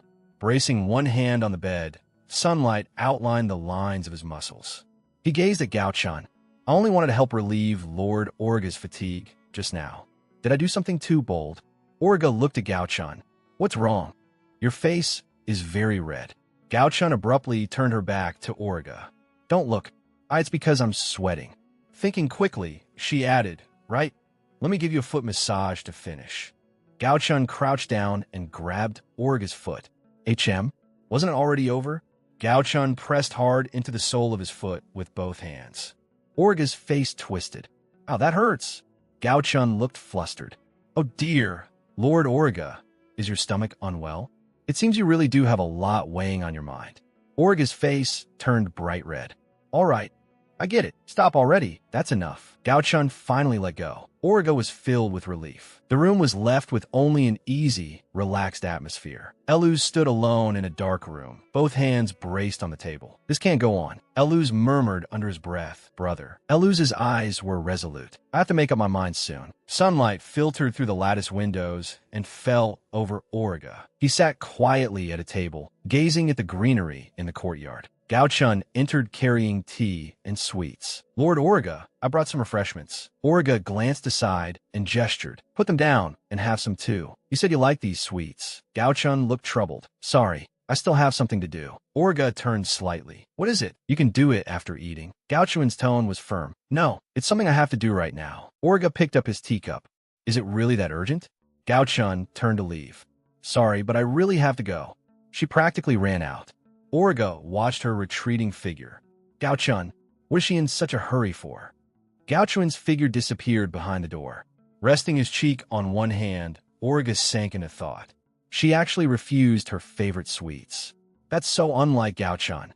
In that case, I'll just eat them myself. Origa's gaze fell on the brightly colored sweets on the table. Something fell off. The bamboo grove rustled. Gao-chun walked through it alone. Then her steps halted. She turned sharply. Eluz emerged from the bamboo grove. Gao-chun looked at him warily. Eluz stopped before her. "You're Empress Nizina's maid, aren't you?" Gao-chun looked alarmed. Eluz gave a slight bow. "There's something I want to ask you. I was a little worried, so I followed you." Origa raised a brow. "I knew she would take this path." Origa moved through the bamboo grove. He stopped, and through the gaps in the bamboo leaves, saw the scene in the courtyard ahead. There she is, Gao-chun. The two were talking in the gazebo. Origa called softly, "Gao-chun." Origa's blue eyes narrowed, flashing with sharpness. "Isn't that man Turum's younger brother, Eluz? Why would Gao-chun be with Eluz in a place like this?" Origa's expression grew grave. Could it be that Gao-chun is conspiring with Eluz? No, a diligent girl like Gao-chun would never do such a thing. And I deserve to be hated for a lifetime. But Gao-chun is also a person of the Bansa kingdom. Origa's eyes were conflicted. If Gao-chun truly betrayed me, then Origa's face twisted in pain. A muffled groan escaped him. Origa stood alone on the forest path. His solitary figure faced the distant golden palace, its roof shining beneath the sun. Gao-chun peered around a doorway. She looked around carefully. Inside, Gao-chun was arranging a basin. Leaves rustled. Origa suddenly appeared behind her. "Gao-chun," Origa demanded, "where did you go?" Gao-chun turned around, her smile a little stiff. "What do you mean by that?" Origa placed a hand on her shoulder. "I already said it just now. I was busy with work." Origa's tone turned cold. "Gao-chun, I saw everything." Gao-chun's face instantly lost color. "Why you? What did you see?" "In the east pavilion of the courtyard, just now. You were together with Prince Eluz." Origa's eyes were sorrowful. "I hope you aren't hiding anything from me. Please tell me the truth." Those eyes seemed able to see through every lie. They were earnest and left no room for doubt. Gao-chun parted her lips slightly. Her gaze shifted away. Gao-chun lowered her eyes. "I am sorry. I'll tell you everything truthfully." As if she had made some kind of decision, she finally lifted her head and began recounting what had happened that day. Deep in the bamboo grove, Eluz walked toward Gao-chun. "I have something I'd like to ask of you." Gao-chun's palms grew sweaty. "Prince Eluz, what does he want from me? Could he be trying to win me over?" Eluz spoke. Suddenly, pain flashed across his face, and he let out a muffled groan. He collapsed to his knees. Gao-chun rushed forward. "Why, Your Highness? Are you all right?" Gao-chun called out anxiously. "Please wake up." Origa listened to her explanation. "So you simply happened to run into Eluz, and he suddenly fell ill. And then you helped him." Gao-chun nodded. "Yes. He said he didn't want to make a big scene, and that resting for a while would be enough. So I helped him to the pavilion and stayed with him." Gao-chun continued recalling it. "After he recovered, he asked me to keep today's events secret, and then he left immediately." As soon as she finished speaking, the Eluz in her memory seemed about to say something. But his words were interrupted by something else. Gao-chun concluded, "So I never got to hear what he originally wanted from me." Origa looked thoughtful. "I see." Origa let out a breath of relief. "In any case, I'm glad you weren't colluding with Eluz. I only hope he isn't plotting something." Eluz's figure seemed to emerge from the shadows. Gao-chun puffed out her cheeks. "Lord Origa, You weren't actually suspecting me, were you? With her hands on her hips and her body leaning slightly forward, there was a trace of wounded grievance in her tone. Orga looked uncertain. No, it wasn't suspicion. I was just a little worried. He lowered his eyes. Worried that if you became my enemy, what would I do? Because I want you to stay by my side. Gao Chun froze. Lord Orga, damn it, I let my true feelings slip out. Orga hurriedly added, it's because you suddenly ran off like that from the start. You were in such a rush and didn't even explain where you were going. Of course I would worry. Gao Chun lowered her head. I am sorry. I just wanted to do something to make Lord Orga happy. But instead, I only made you worry. Orga was stunned. You wanted to make me happy? Gao Chun pointed outside the window. Today is the Mid-Autumn Festival. The moon will be beautiful. A stalk of pampas grass stood in a white porcelain vase, glowing softly in the light. I went to the courtyard to pick this. Gao Chun clasped her hands. I wanted to secretly prepare for moon viewing and surprise you. It looks like I failed. Orga stared at her blankly. What? Then the corners of his lips lifted. So all those suspicious actions were for my sake. Jo-kun placed the pampas grass into the vase. Since you found out, if you don't mind, would you like to prepare together? Orga answered personally, all right. Teach me the traditional customs of the Bansa kingdom. And so the peaceful days drifted by for a while.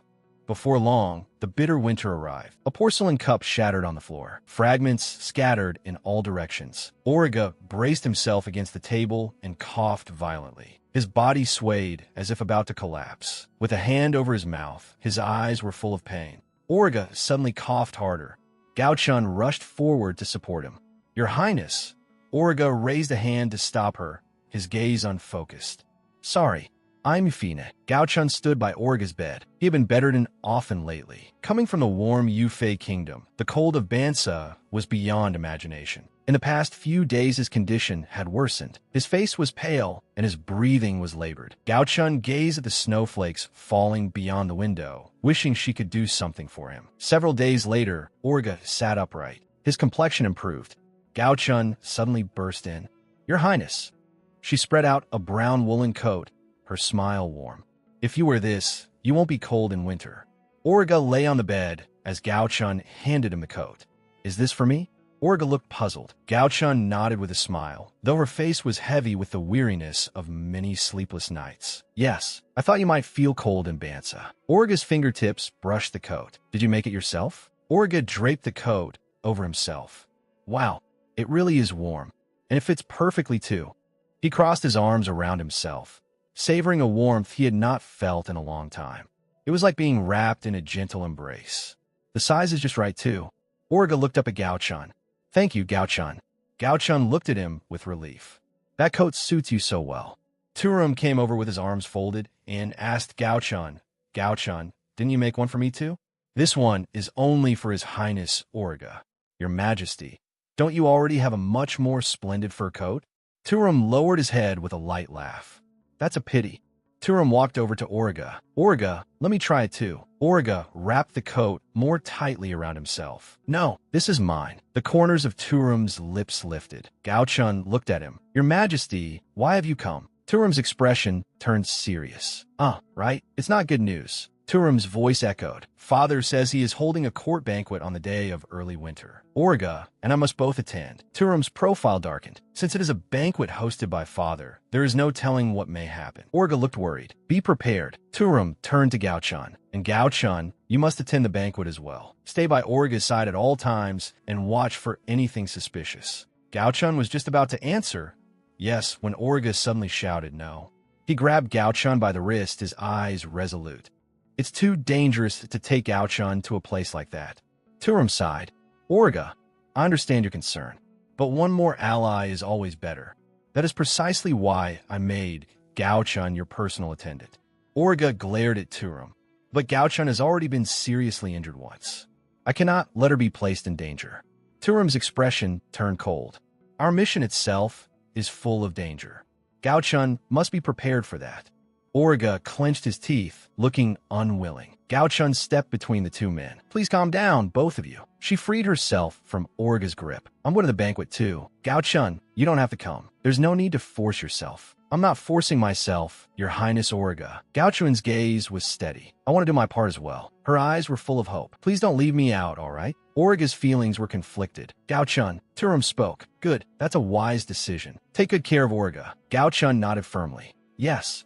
Origa looked at Gao Chun thoughtfully. On the day of the court banquet, Your Highness Origa, this is the formal attire prepared for you. Dressed in a dark blue ceremonial robe, Origa looked dazzling. He brushed a hand over the sleeve. It's gorgeous. As expected, the clothes Gao Chun makes are my favorite. Origa smiled faintly. All right, now it's your turn. Gao Chun looked blank. My turn?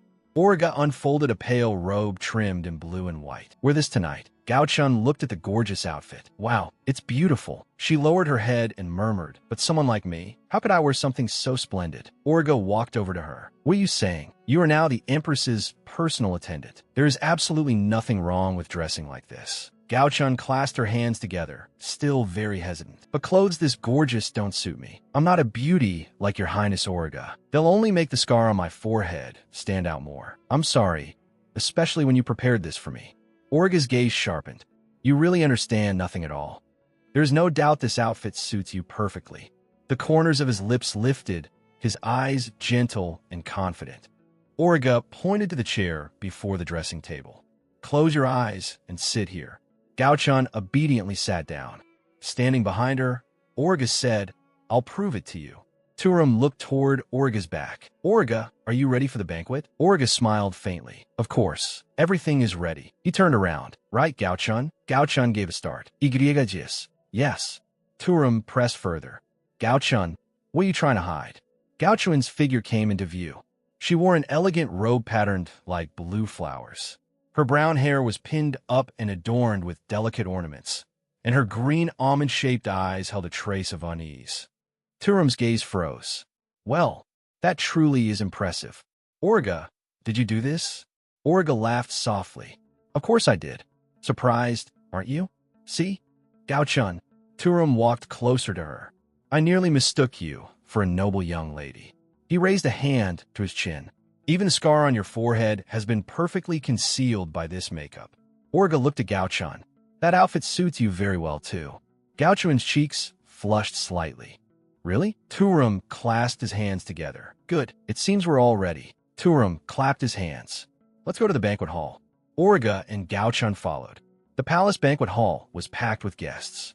Voices filled the air. Nobles stood in small groups, talking quietly. Gondike sat at the seat of honor, looking stern. The three of them stepped forward and bowed together. Father, thank you for inviting us to tonight's banquet. Gondike gave a cold snort. At least this time, you didn't keep us waiting too long. Gandike's sharp gaze fell on Gao Chun. Is that the maid who fell into the bullring? Origa stepped forward. She is my attendant. Disdain appeared on Gandike's face. Couldn't you even bring a decent attendant from your homeland? Did you have to just grab some little girl instead? How pitiful.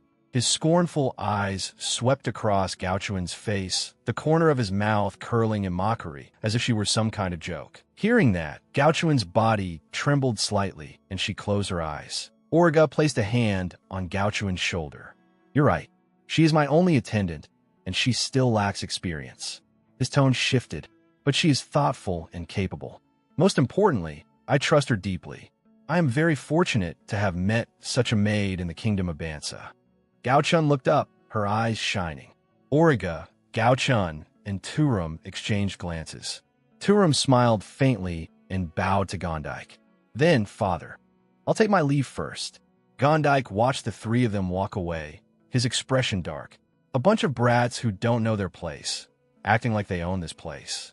Inside the banquet hall, Gao Chun and Origa moved through the crowd. Gao Chun's eyes were wide, her whole body stiff, her steps awkward like a puppet's. Origa took hold of her. If we act even more unnaturally, we'll only look more suspicious. Gao Chun replied in a flustered whisper, Why, you're right. But Lord Eluz. Gao Chun's gaze drifted into the distance. He's been looking this way the whole time. Eluz stood among the crowd, his eyes repeatedly drifting toward them. Meanwhile, the Emperor's guards were deliberately avoiding looking their way. Gao Chun squeezed her eyes shut and clasped her hands tightly in front of her chest. She looked suspicious from every angle. What should we do? Origa gently stroked Gao Chun's head. You're trying so hard to protect me. He smoothed her hair tenderly. His voice was light, like a feather brushing across the heart, carrying the faintest tremor. Turum looked at Orga. Be careful what you say and do. You never know who's watching and who's listening. He looked at the two of them. You two really have changed. Gao-chun looked confused. Changed? Not just on the outside. A noblewoman in red watched them. Your Majesty. Gao-chun turned around. Do you have a moment? It was a suspiciously sudden approach. Orga turned back. Two noble women stood before him. There is something we wish to say to you. Orga asked, what is it you want to say to me? The two women spoke in unison. Yes. The way you subdued that mad bull during the martial tournament was incredible, and your embrace with His Majesty was so moving. Orga closed his eyes. Hearing all that in public really was a little embarrassing. The two women continued, so we tried wearing clothes similar to what you wore that day.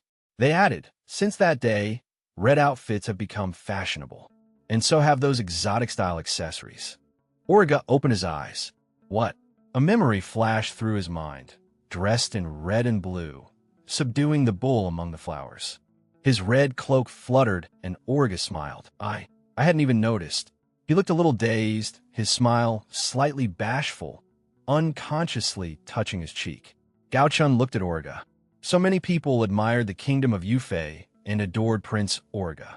Maybe tonight would truly go smoothly. It seemed Her Majesty the Empress was popular too. The noble consort approached with several attendants. The two women hurriedly bowed. Orga immediately grew alert. This didn't feel like an ordinary greeting. Two maids followed behind the noble consort, their expressions haughty.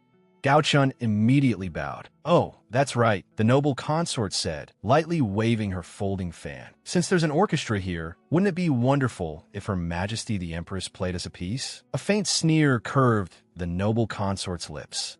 A foreign princess must know at least one instrument, surely. I'm certain your skill is exquisite. Orga's expression darkened. A slight crease formed between his brows. Behind him, Gao-chun covered her mouth with her hand and whispered, Can you play any instrument? Orga murmured back, I can only whistle. The noble consort's smile widened. Then let us go. It's time for you to show us your talent. Orga placed a hand over his chest, looking solemn. May I borrow your fan? Turum looked puzzled. Another form of art? The noble consort fell silent for a moment. Her eyes sharpened, and she held out the fan. Orga accepted it with a smile. Thank you. Orga glanced toward the musicians. They looked at one another. The atmosphere suddenly became tense. One musician said quietly, That's the most magnificent dance in the traditional repertoire of Yingzhou. Gao-chun stood among the crowd, her face full of worry. The hall fell silent in an instant. Orga walked alone to the center of the room, onto the spread red carpet. The music abruptly stopped. A musician's fingers hovered over the strings as Orga slowly raised the red fan in his hand. Orga spun, his wide blue sleeves sweeping through the air. His golden hair traced a graceful arc. His eyes were enchanting, his lips slightly curved. It was as if flower petals were blooming around him. Gao-chun's eyes widened, her lips parting. A female guest gasped, Heavens! Even the men were transfixed. So elegant and so beautiful, like a celestial being descending to earth. Orga continued to dance. Every movement was filled with both strength and beauty. The red fan opened and closed in his hand. Orga turned his body and looked back over his shoulder, his gaze dreamlike. The guests behind him watched in complete enchantment. He spread both arms, standing with the golden dragon motif on the wall behind him, as if he had become one with it. Then Orga landed lightly, and one guest cried out in admiration, What a marvelous performance! The guests applauded enthusiastically. The culture of Yufei is truly unforgettable. Orga returned the fan to the noble consort. Thank you for lending me your fan. He turned to the guests. What did you think of my dance? One female guest immediately applauded. It was absolutely wonderful. Another nodded in agreement. I'd love to see it again. Turum's gaze was complicated. It was worth seeing. Orga gave a slight bow. I'm honored that you think so. Smiling, he turned to leave. Thank you for giving me the opportunity to share Yufei's culture. Orga placed a hand over his chest and bowed deeply. The hall erupted into even louder applause. Thunderous clapping filled the room. The noble consort turned and walked away, her back rigid. The noble consort stood alone before a carved wall, lost in thought. She slammed her fist against the wall. I meant to humiliate him completely. What on earth happened? Gandike's eyes were gloomy. No need to be angry. This sort of praise is only temporary. Turum bowed slightly. I apologize for my mother's behavior. And thank you for handling it so well. Gao-chun clasped her hands together. Your dance was incredible. It really startled me. Orga smiled faintly. Actually, that was a sword dance. He lightly touched his lower lip with his fingertips. I simply used a fan in place of a sword. Fortunately, the reaction was good. The two women hurried over, their eyes shining with excitement, their cheeks slightly flushed. That dance hardly seemed humanly possible. It was overwhelming, especially that look at the end. For a moment, I thought you were really going to. Gao-chun patted her chest, still shaken. Good thing it was only a performance. Orga looked at them gently. Thank you. One guest stepped forward and asked, would you teach that dance to my daughter? Another guest said expectantly, I want to paint Her Majesty while she dances. I hope others can feel this beauty too. Gao-chun looked at Orga. He really looked happy. Everyone present must have come away with a favorable impression of both the kingdom of Yufei and Prince Orga. Gao-chun watched Orga speaking with the guests. It was only a brief exchange at a banquet, but if even this small bit of goodwill could keep building up, then perhaps one day Yingzhuan and the kingdom of Yufei truly could become allies. A woman suddenly bumped into Gao-chun. Gao-chun quickly apologized. I'm sorry. Gao-chun saw the woman's face clearly. Senorita? Rita's gaze was icy. We meet again. In a place like this? Rita was carrying a tea tray, her expression unfriendly. Gao-chun froze, at a loss. Rita spoke coldly. What exactly are you doing now? Here I am, your senior, busy clearing away dishes, while you're all dressed up and sitting here. Do you really think that's appropriate? These clothes don't suit you at all. Rita looked at her with contempt. Stop fooling yourself like an idiot. Gao-chun clenched her fists. And no, that's not true. Her Highness Nazina said it suited me very well. I can't let such petty provocation shake me. Gao-chun straightened her back. It may sound presumptuous, but I'm doing everything I can to carry out my duties properly. Even this outfit was carefully chosen because I serve directly as Her Majesty the Empress's personal maid. Rita turned her face aside. Her Majesty the Empress's personal maid? Rage flared in her eyes. Who do you think you are? How arrogantly you speak. The nearby guests began glancing over and whispering. What's going on? Are they fighting? Gao-chun bit her lip. This is bad. We can't cause a scene here. Gao-chun turned and quickly walked away. Rita shouted after her. Stop right there. Orga turned, his gaze sharp. Night had fallen. The courtyard was brightly lit, with points of light reflected on the water. Rita caught up to Gao-chun and blocked her path. Rita was furious. How could you possibly be Her Majesty the Empress's personal maid? It makes no sense. My father is an officer of Yingzhuan. Compared to some country bumpkin like you, I'm far better suited to that position. You must have gotten it by flattering people and currying favor. The hand holding Rita's tea tray trembled slightly. You sly little fox. Rita suddenly threw the tea at Gao-chun. Gao-chun froze in place as the tea soaked her clothes. All of Gao-chun's careful preparations were ruined in an instant. Serves you right. Gao-chun glared at Rita. What did you say? Rita schnered. Who do you think you are? She smiled smugly, lightly supporting her chin with one hand. Go back to work. I'm the same as ever. Gao-chun looked at her and said mockingly, if you want to work beside the Empress that badly, then go do it yourself. Rita snapped, what did you say? In the distance, a blonde figure came into view. It was Orga. His expression was cold. Rita shot back. Even if you're the Empress's personal maid, in the end, you're just serving someone from Yufei. Right now, the Empress only stands out because of that foreign exotic appeal, but he'll be abandoned soon enough. Gao-chun stood still, lowering her eyes, her expression darkening. I can hardly wait for the day he is cast aside, just like Danav, crying as he runs back to his own country. Gao-chun's face flushed with anger. You are not allowed. You're not allowed to insult Her Majesty the Empress. Gao-chun suddenly overturned the tea tray. Rita let out a scream. Gao-chun shouted angrily. Her Majesty is working hard to improve relations between our two countries. At tonight's banquet, he fulfilled his duty magnificently as well. Rita fell to the ground, drenched, trembling as she pushed herself up. Gao-chun demanded, how dare you insult someone like that? Determination burned in Gao-chun's eyes. I will never forgive you. She looked down at Rita from above. What? You've been acting superior this whole time, but you're nothing more than a bumpkin who can't do anything. Gao-chun stared straight at Rita. You rely on your parents' influence and never strive to improve yourself. That's why no one can entrust you with any real responsibility. Rita shuddered, her lips turning pale. Gao Chun gave a small, contemptuous laugh. If you have nothing more to say, then go back to work. Unable to bear the humiliation, Rita ran off. Gao Chun looked down at her own outfit. It had been so carefully prepared by the prince. Orga walked over. Gao Chun, are you all right? Gao Chun hurriedly tried to straighten herself up. Orga stepped closer slowly. I saw everything. I'm sorry I couldn't stop it. Orga reached out and gently lifted Gao Chun's chin. Gao Chun stopped him. Don't. Your clothes will get dirty. He wiped her cheek with a handkerchief. It's fine. Don't move. There are broken teacups on the ground. But I was so angry. I lost my head. Orga's sleeve brushed against her gently as he looked at Gao Chun.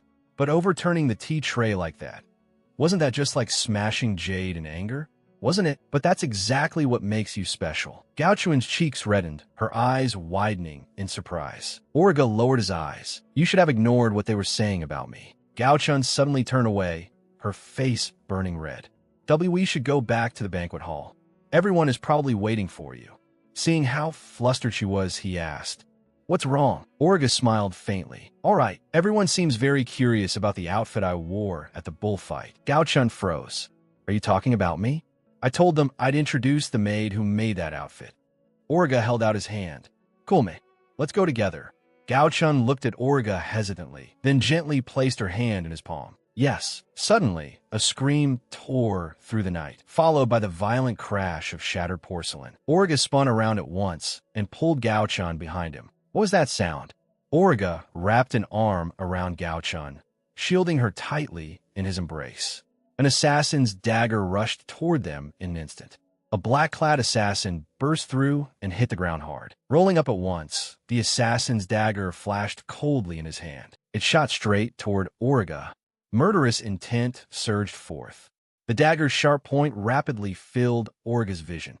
Orga pulled Gao Chun into his arms, shielding her tightly. The assassin's dagger was already almost upon them. Gao Chun's eyes flew wide. No, if this keeps going, Your Highness Orga. Blood splattered. A figure suddenly rushed in and blocked the attack in front of Orga. The assassin's dagger was seized tightly by one arm, blood pouring down. A silver-haired man stood before them, his eyes icy. Palace guards were already moving to handle the chaos. Orga still held the shaken Gao Chun. One guard rushed over and stretched out his arm protectively in front of them. Take Her Majesty somewhere safe at once, and report this to His Majesty Turum. The guard's arms formed a human wall, shutting the commotion out. Orga's embrace was still warm, but Gao Chun's pounding heart had yet to calm. The guests looked at one another. What happened? Isn't that man one of Prince Orga's enemies? The guards escorted Orga to a room. Please wait here for the time being. It is safe here. Orga sat in silence. Gao Chun asked anxiously, over there. Were you hurt? Orga suddenly hugged Gao Chun. He pulled her tightly into his arms. Gao Chun, thank goodness. I'm so glad you're safe. I feel the same. Gao Chun could feel Orga trembling. Your Highness Orga. He's shaking. She raised a hand and gently touched his cheek. I'm glad you're unharmed too, Your Majesty. The warmth of his skin traveled through her fingertips. The air seemed to freeze. Time itself seemed to stop. They only wanted this moment to last 1 second longer. Then both of them suddenly came back to themselves. They quickly separated. A guard came down the steps. Are you all right? Were either of you injured? Origa answered, No, I'm fine. One guard turned toward Gao Chun. Just in case, I'll escort you to the Imperial Palace. Please take my hand. Gao Chun's pupils contracted as she stared at the outstretched hand in shock. That hand was both familiar and strange. Memory and reality overlapped in an instant. She sprang to her feet. No, Your Majesty, run. A streak of blood cut across the palace. It splashed onto the ornate bead curtain. Gao Chun clapped both hands over her mouth and let out a short scream. She saw Orga collapse to the ground. The guard turned and fled. Gao Chun dropped to her knees beside Orga. Your Majesty. 2 officials looked on in horror, whispering, What's happening? The Empress has been cut. Orga's body swayed. He steadied himself. I was just startled. I'm all right. Orga was exposed before everyone. 2 women leaned close together, whispering, their faces full of shock. Isn't that? Panic began spreading through the crowd. What's going on? Gao Chun hurried forward, her eyes fixed ahead. Orga had fallen to the floor. His blue outer robe had been cut open, and a bloody gash ran across his chest. His Majesty's chest. Orga's blue eyes flew wide, his pupils shrinking. The Empress is a man? The crowd instantly exploded in uproar. The Empress was actually a man. Gao Chun's gaze went past the crowd and landed on the retired emperor. Gondike watched without expression. He stood there coldly, a faint sneer lifting the corner of his mouth. Everything had been under his control all along. This was a trap. The assassin incident had only been a decoy. The real goal had been to reveal Orga's true identity at the moment he let his guard down. Orga lowered his head and looked at the wound on his chest. So the Emperor had known all along that I was a man. The light in Orga's eyes dimmed. Cold sweat slid down his cheek. One official suddenly turned around and drew his sword. Guards surged forward. The official pointed at Orga, his voice icy. "Seize that fraud who pretended to be Princess Nazina. And don't let that maid go either." A guard grabbed Gao Chun by the arm. She turned back in terror. "Your Majesty!" Orga cried out hoarsely. Gao Chun, he was pinned down by the guards and couldn't move. The lights of the palace flickered in the night like dying flames. Gao Chun curled up in the corner of a storeroom, hugging herself. She had been taken there and imprisoned separately from Orga. She had no idea how Orga was doing or where he was now. The heavy bar on the door sounded, and the storeroom door slowly opened. Gao Chun suddenly lifted her head. "Who's there?" A familiar voice rang out. "Gao Chun, are you here?" A figure loomed over her. Gao Chun looked up in shock. "Your Majesty?" Turum stood before her. Gao Chun asked, "How did you find me?" Turum answered calmly, "I have allies in the palace. Thanks to them, you were spared interrogation and brought here. And I was able to come without drawing notice." Hope lit up Gao Chun's eyes. "Then is Prince Orga with you too?" Turum shook his head. "No, Orga is receiving treatment. That talk of interrogation was only a pretext. The lie can no longer be maintained." Gao Chun sucked in a breath. "How can that be? How could Prince Orga be interrogated? Soon, you two will be tortured. Run before that happens." Turum shoved a bundle into Gao Chun's arms. "I pack your things for you. There's some money in there too." Gao Chun clutched the bundle tightly. "What about Prince Orga then?" Turum lowered his eyes. Gao Chun's expression froze. "I can't leave Prince Orga behind and run away alone. I have to find a way to save him." Then it hit her, the killing intent in Turum's words. "No, I have to save him." Turum closed his eyes. "Gao Chun, I admire your resolve. But what can a mere maid do?" Turum clenched his fists. "I promised Orga that I would not let you fall into danger again." Worry filled Gao Chun's green eyes as she murmured, "What will happen to Prince Orga and to you?" Turum looked resolute. "His fate and mine have long been intertwined. I will do everything I can to save him, and then we will find a way out together." On the palace rooftop, the night lay silent, like an enormous prison. Turum moved aside a floor tile, revealing a pitch-black opening. "This is a secret passage." Holding a candlestick, Turum knelt beside the entrance. "Use it to escape." Gao Chun took the candlestick Turum handed her. The candlelight flickered. "Please save Prince Orga." Turum looked at her steadily. "I promise you. I swear it." Gao Chun let go, tears glimmering in her eyes. She gripped the candlestick tightly. To prevent the scandal from leaking out, the retired emperor ordered that all guests who had attended the banquet be confined within the palace. Rumors spread everywhere. "The Empress is a man." The news spread like plague. A noblewoman whispered to her companion. The story passed from maid to maid, multiplying until the entire palace buzzed with gossip. An official rushed toward Turum. "Your Majesty Turum, this is a disgrace beyond bearing. They dared send a man disguised as a princess to marry into our nation. We cannot tolerate such humiliation." The official was indignant. "We must immediately annul the alliance and declare war on Yufei." Turum's face was dark, and he said nothing. Another official stepped forward. "Before that, we must execute that criminal." Gandike's gaze swept over Turum. "As an example to Yufei." "Turum, do you agree?" Turum's profile was taut. Cold sweat slid down his face, his eyes flickering. If this continued, Orga really would be executed. Turum remembered the wedding scene. Orga dressed in red, his golden hair dazzling. Turum's gaze grew heavy. "So that's it. Father is serious. He is not some disposable piece on a board. He is Prince Orga of the Kingdom of Yufei. In order to preserve the alliance between our two nations, he willingly came in place of Princess Nazina." One official demanded sharply, "Do you understand what you're saying? That means you were in on it too." Turum looked directly at the official. Yes, that's right. An uproar rose through the crowd. What? The officials whispered to one another. You are truly in league with the Yufei royal family? Turum answered calmly, for the sake of peace. It was an unavoidable choice. I am sorry for deceiving everyone. Then his tone changed, but Gondike cut in, his voice dripping with contempt. You are my son, yet you are this pathetic. You have committed the grave crime of treason. Turum turned to face the retired emperor, his back straight. The old ruler's eyes were full of disappointment. Passing the throne to you was a mistake. I'm taking it back. Turum. Two guards moved to seize the retired emperor. Take this fool away. He is not to leave the palace. Turum's eyes instantly sharpened, cold as a death sentence. His pupils contracted with disbelief as he stared at his father. Father, what are you planning to do? The doors slammed shut. The retired emperor sat upon the throne, two officials kneeling before him. Now, the fate of the kingdom of Yufei lies in our hands. He folded his hands together, his eyes cold and sinister. A political storm was about to descend. The retired emperor lowered his gaze. Let's continue the meeting.